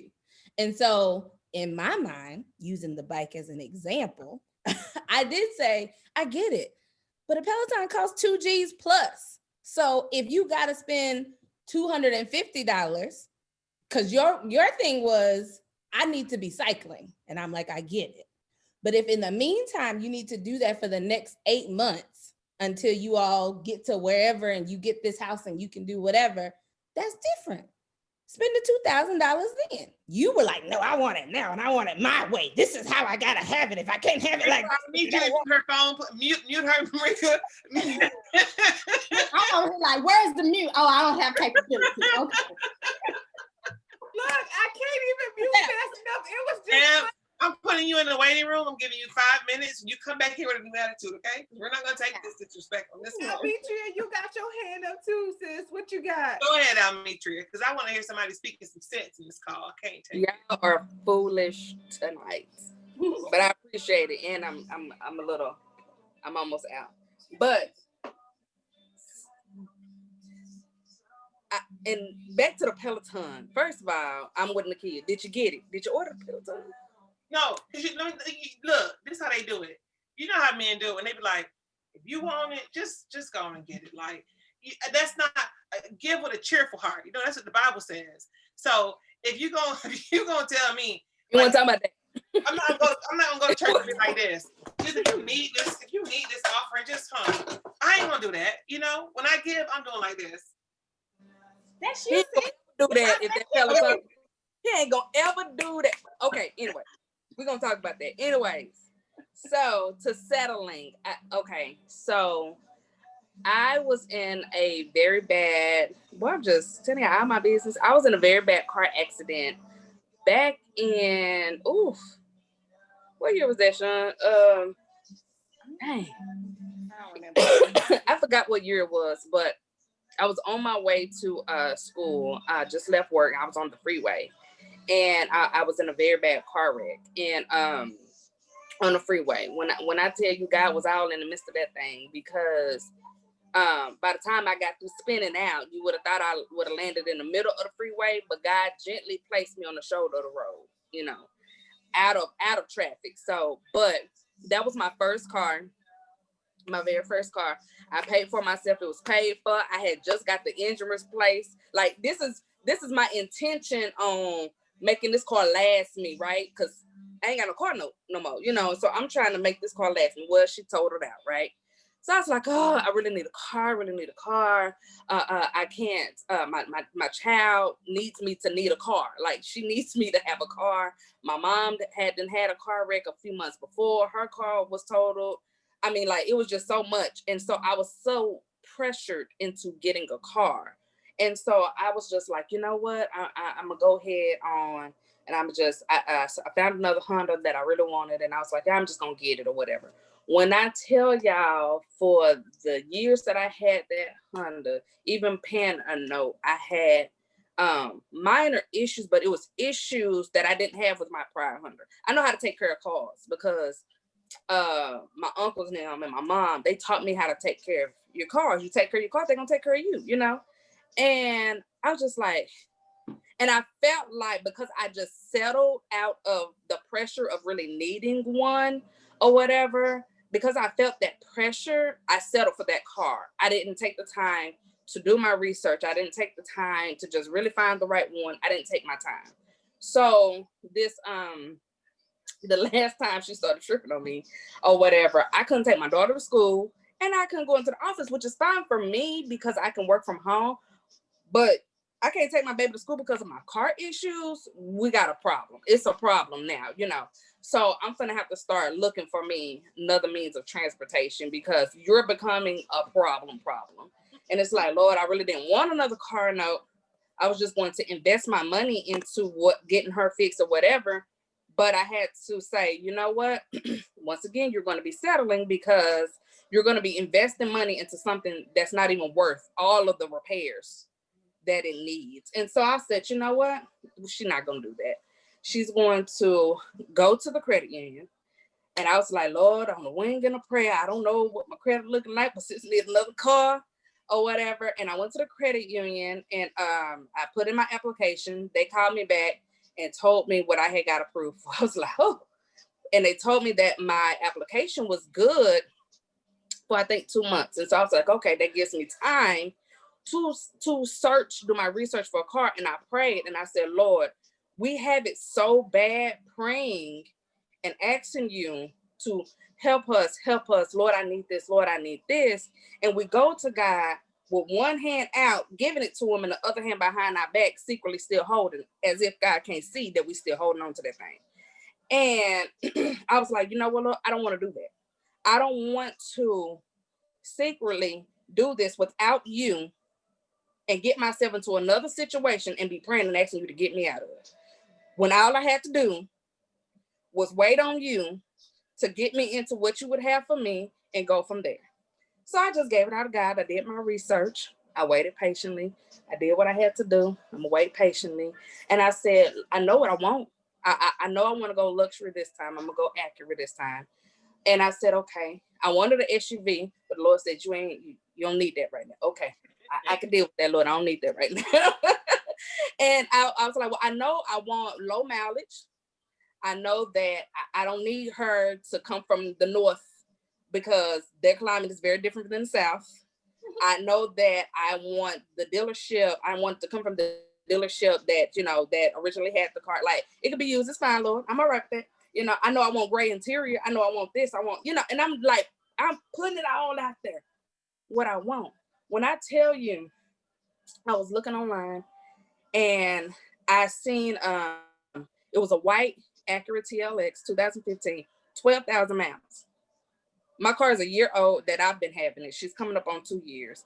And so that means in 2018, she only had 12,000 miles and it was a 2015. And so I was like, well, no, that can't be right.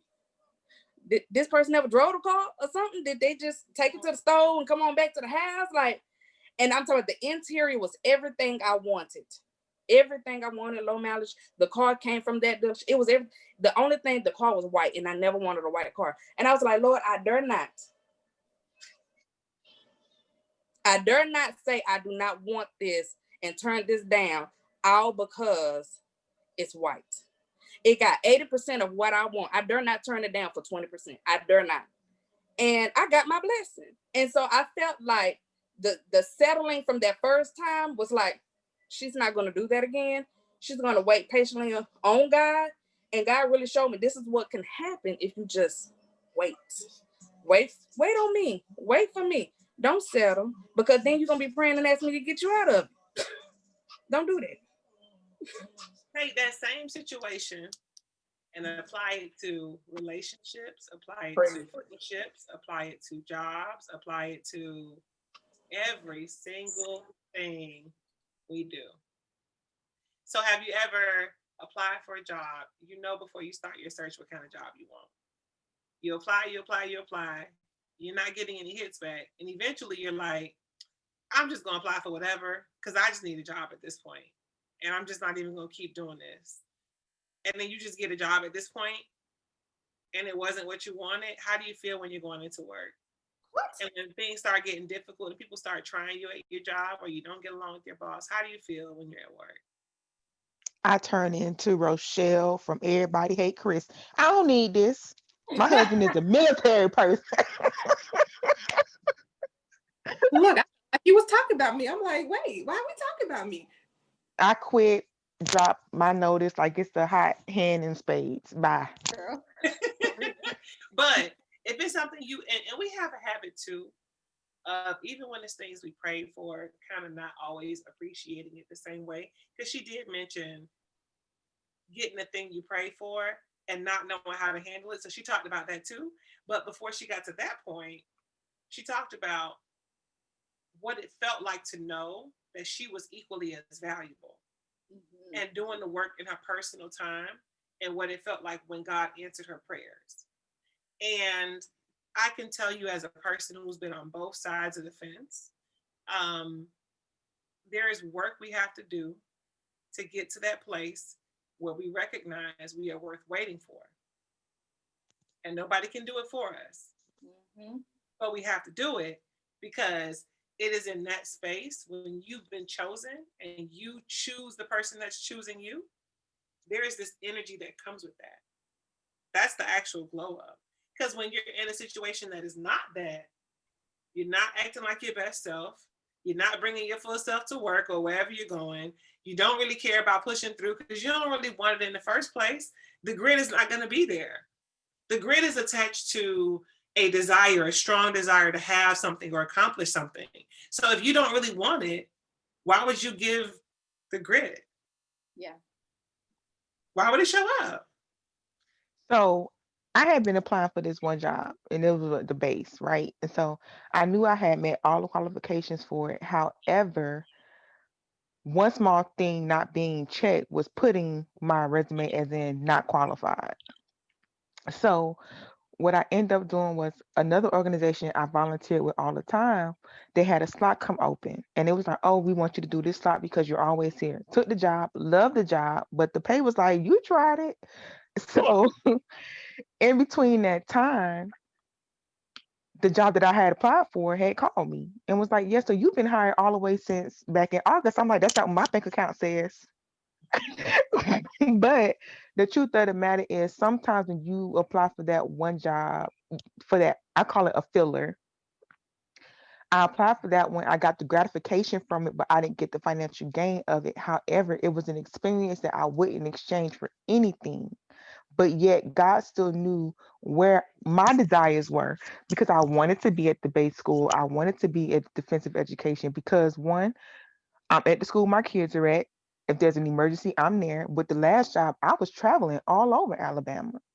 But the fact of the matter is, I couldn't look at the job that I was at as, oh, I'm gonna just come here half-hearted. No, I can't. I applied for it. I did what I had to have done in that time, to where in the time that I didn't know what was going on in the background, God was still working it out for my favor.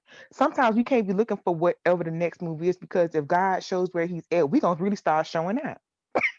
That's We're true. gonna be like, But the fact of the matter is, I'm grateful he didn't let me know what was going on the backhand side because I probably would have been like, I'm not going to this school today. I'm not showing up because, and listen here, in 2 more weeks, I'm gonna have another job. But the fact of the matter is, find the purpose of what you're doing wherever you're doing it too, because this is something that I have experienced from living outside of the country. If you go to Japan, the culture is taught to do their job to the best of their representation of themselves, not of the business. So you can go into a McDonald's there, they speak no English, but they would do their best to convey your order to you and give it to you in the manner to which you order it. Where You can have a job and it may be the job, but if you're just doing a job to do it, then that's not going to serve a purpose for you. But if you're doing a job because it's representation of yourself, it's a whole different aspect of Like what you that. produce. I like that a lot. So you said do it to the best representation of yourself. Yeah, And so what I tell my kids all the time is no expectation set, no expectation met. And I don't mean like from a teacher. I mean, what is your personal expectation and how do you meet it? Because someone else can give you the expectation, but it does nothing for you because that's someone else desire of you. But what you have personally will give you something better because you said it for yourself first, and you're going to do what you have to do for that to then be better for someone else because you met your self expectation. And so for that, it's just a thing of if I go to work every day, my expectation is to teach a child something that they didn't know and just enjoy what I have to give to that child. Now, if I'm going there because it's a paycheck, then po babies. But my expectation for myself is to go in there and be the reflection of Christ, to give you an experience that you may not have with someone else. And it's even my children's daily affirmation. They get up in the morning. I'm the word of God. I'm the light of God. I will greet people with the kindness and the loveness of God because if they don't know God, I want them to experience God through my actions, not necessarily through my words. That's their daily affirmation. I love it. And Chante, it's oh, I'm sorry. Go ahead. and that's just that. I'm sorry. No, I'm sorry. I'm sorry. I didn't mean to cut you off. I was going to ask Chante, when we think about like doing the work on ourselves, we talk about that all the time. Mhm. And for a person who hasn't started to do the work on themselves, I think this is like a constant conversation for us because we understand how important it is to always do your own work before you take yourself into other spaces. Where do you recommend, we're going to say this enough until everybody gets who watches, where do you recommend someone start when they're looking to start doing the work on themselves so they can enter into negotiations and feel like they too are the bag needing to be secured? I always, because that's a question I always get in therapy and just out when people find out that I'm a therapist. But I always say is like, you have to ask yourself, how do you want to show up in the world?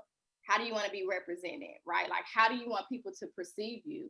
And I make them write it down, write a list. Like, I want to be kind. I want people to see that I'm loving. I want to be able to handle my emotions. Like, all of those things. And hell, just choose one. Start there.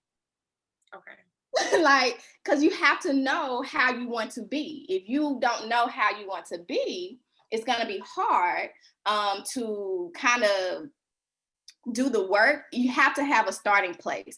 If you are unable to come up with the list of how you want to be, I ask people, who do you admire, right?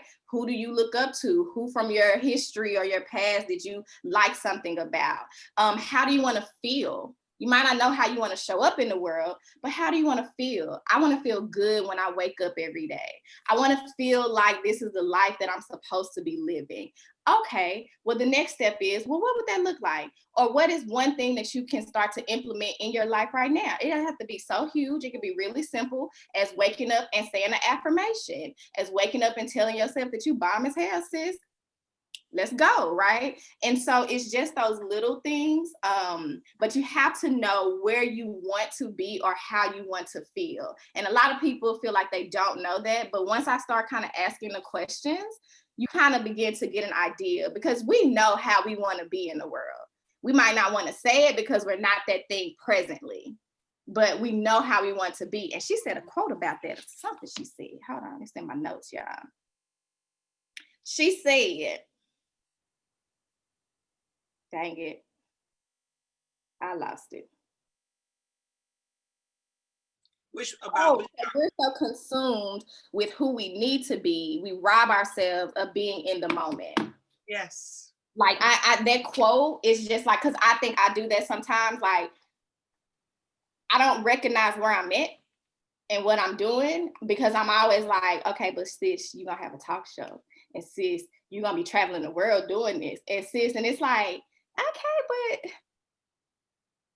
live in what you have now, sit in that, right? Like, enjoy this because it's in preparation for that thing, but he ain't gonna give me that until I build this, until I'm able to do this with a joyful heart, which I do. But you have to start here and see yourself for where you are, and then start to work yourself up to the place or the person that you want to be. I'm loving it. It gives me all the good feels and all the good vibes. I love it, love it, love it. So we're at the 9:50 mark. This is good. We did really, really good. I think the final point we wanted to talk about, and we touched on it a little bit earlier, but it's really ditching regret, right? Because as we prepare to spiritually glow up, the biggest thing for me, and I know this is just a part of my own personal healing story, is allowing myself to forgive me for whatever happened before today. If we continue to spend our time obsessing over what happened before, then you can't be fully present in what's happening right now. So you can't even be intentional about showing up the way you want to, because you're giving some of your energy to where you already came from. So that, to visualize that, it's like at that time you gave the situation 100%. You're out of that situation and now you're over here, but you're still looking over here talking about what was happening when you were there, because you haven't quite gotten over the fact that you didn't take care of this thing. Well, how are you going to fully show up over in this space? And right now is the opportunity, right? So whatever's going to happen in the future, like I heard on a podcast, and I can't think of which one I was listening to, but the person said that you are standing on the shoulders of your prior self right now. And so if you are in this moment right now, and you're being given opportunities right now, and you're busy obsessing over opportunities you've already encountered and passed, what is that doing to your future glow up, your future opportunities? So you have to make an intentional, a conscious decision to say, starting today, I am doing the work to spiritually heal so I can walk in whatever God has for me, whatever that thing is. And between the points that we've mentioned tonight, I'm going back through my list to make sure I don't miss anything. But between understanding that we don't fail, we learn or we win, right? So stop holding yourself hostage to your failures. Stop weaponizing your failures, and stop being so violent with yourself, because you don't have to do that anymore, okay? And then understanding that obstacles are sent to make us stronger, because they just are. It's like when you go to the gym, and we use this analogy often, but when you go to the gym and you first start lifting weights, that first day is going to suck. And when you're done lifting weights, you're going to feel very sore. It's going to be difficult to move your arms and walk. Why? Because you're using muscles you haven't really used. But the more you go and the more you lift, over time, it doesn't hurt as much until you run into a new exercise or you start working a new muscle, and then you go through that pain again. But otherwise, you continue to build your strength. You continue to get stronger. It's the same exact thing. Life works the exact same way. So start taking advantage of those opportunities to build your strength and your stamina, right? Therapy, we always don't say therapy. So therapy is always going to be the out. Therapy, self-care, journaling, exercise, meditating, self-mastery, and cultivating a support system, whatever that looks like. So that could be your relationship with God, your relationship with your church, your relationship with your friends. It could be if you meditate, whatever is going to help you to master yourself, because you are only capable of controlling how you show up in situations. No one else can show up that way for you. Chante, what do you want to add to it? So my end remarks would be that I made a post about it today, I think. But for the most part, everything that we need for ourselves, for our life, is already within us, or it's within reach. And so you have to know that all of the things that we are desiring, or the type of person that we want to be, it's already in there. The thing is, it ain't got no room to come through the door, because we got all this other stuff that's blocking the door for it to come in. And so until we unpack that, declutter that, it's not gonna come in. And so you have to know that everything that you need, whatever you feel like is missing in your life, is there. You just have to do the work to unpack, to unlearn, to declutter all of the trauma and the things from your past that we tend to hold on to. The visual I tell my clients is, when you feel stuck in life, picture yourself and your past self, and you're holding onto their leg. You, your current self, is holding on to your past self's leg. You ain't gonna be able to move because one, we heavy, and all that stuff we got going is heavy. If we let that go, we can move. We can move forward, and we're not dragging this person or this trauma that really don't want to be there anyway along for this ride. And so we have to release that and let that go, because that's the thing that's keeping us stuck. It's this in between the trauma and the stuff from our past mistakes that we made, and then the person that we're trying to be. We are stuck right there. And if we let this go, we can come through this door, and it can be so much easier to deal with things and to manage our lives, that you gonna look up and you're gonna be like, I should have done that a long time ago. So that's a great part of the glow up, is getting unstuck. And again, we're gonna always tell you guys that therapy is super important, and it's something that's beneficial to you, because it's gonna heal you. And then what's gonna happen is you're gonna be able to go in the world and heal other people who are around you, right? Because we have to be the people to teach those behind us who didn't know or who don't know now. And so do therapy, go to therapy. If you already have a therapist, hey, I'm so happy for y'all. But if you do not, you can always go. I always say therapyforblackgirls.com is a great place to go and find you a therapist. And even life coaching, because some people don't, they're not comfortable with therapy yet. And life coaching, she's coming. Life coaching is also beneficial. But at the end of it all, just remember to take care of yourself, to love on yourself, and to treat yourself kindly. That's it. Because the world ain't doing it. I loved this conversation tonight. So I want to ask you all, just if whoever wants to go, everyone doesn't have to, but just give us one thing you took from this conversation that you will implement in your life starting today to spiritually glow up. So I'm going to start with Flo. All right, for me, so I've been a person since quarantine. This is my 171 day of meditation. And I think what I like about this conversation is just the synchronicity of it. So, I've always been a high achiever. So for the longest until now, I've always been extremely hard on myself. So I meditate yesterday, and the topic was compassion. I'm talking with you guys, compassion for yourself. So that is something that I've been strongly implementing, because I thought one of the times I heard something when I was meditation, well, think of how you treat other people. I think of how loving and kind I am to my niece, how loving and kind I am to my sister. And now I'm making sure that I give that same loving and kindness to myself, because I'm a loving, kind person, but not with myself. So that is by far the biggest thing, Jim, for me, of extending that same loving and kindness I give out to the world to myself. So it's my Jim. Love it. Love it. Flo, you are flowing, baby. Thank you. I tried. Akara, since you on the mic, since you're on the ones and twos, what you taking from this conversation tonight? Listen, I'm taking everything from the conversation, even the drink. But no, seriously, I'm taking everything from the conversation. This podcast was great. Every time I listen to a podcast that you guys always recommend, like Cookie said, I listen to it. Things that I never even thought about. I'm like, wow, let me think about this. And then also, guys, the plug, Chante, the homegirl therapist. If you haven't got a journal, get your journal, okay? It helps. It's helping. Next. Love it. That made me blush. Oh my God. Let's get Eb to say something nice for once. Come on, Eb, what you got to say? Everybody don't have to go. And then you started calling on folks. But you said everybody don't have to go. It's my birthday. My thought is, I don't know. No, what I'm going to take from this conversation, I think is just this idea that I think this wasn't said like this, but I think like just being able to give ourselves grace.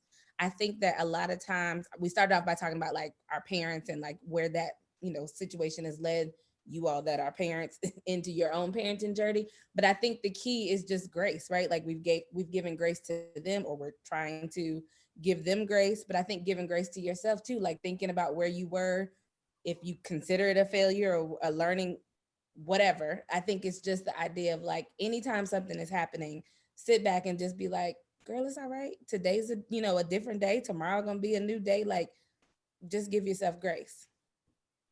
And that's it. Drop your mic. Yeah. And I got one from YouTube land, of course. Maria said, well, her takeaway of tonight is that don't keep settling.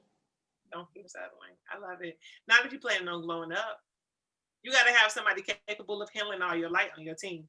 Yes. So you can really show up and show out and be the light and, illuminate spaces. So I really enjoyed this podcast episode. I'm excited about the next episode we have featured. It's on the 25th. Let me look at the date real quick. Yes, the 25th. Yeah, September 25th.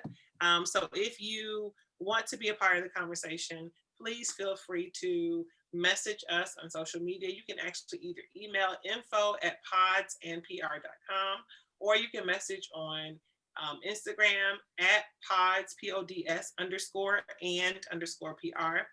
And we will be happy to send you the call-in information so you can take part in the conversation. We do limit the number of participants so the conversation can flow like our flow did tonight. It just went so smooth. And also you can get your thoughts in. And it can be meaningful. So don't miss your chance to engage with us, but you can also log into the comments like the ladies have done tonight and join us YouTube live and watch if you're not ready to be a part of the call. And so thank you, Mama Rika, for all of your help behind the scenes. If no problem. And if you haven't already, make sure you are following Pods and PR. I am Tiffany Ellis, the Homegirls Therapist, all IG. Go check out the Homegirl Therapist. She actually has some motivational posts. If you haven't purchased that for yourself to make your wall look nice, you can also go get your journal. And if the gift of giving is everything, so please be sure if you don't journal, gift it to someone else, because that's what I did. I was meant to be a doctor. I wasn't gonna be no writer, so I gifted mine. Again, we thank you all. We hope you ladies enjoy. Have a good and safe weekend. Bye. Happy birthday, Tiffany. I'm stopping the live.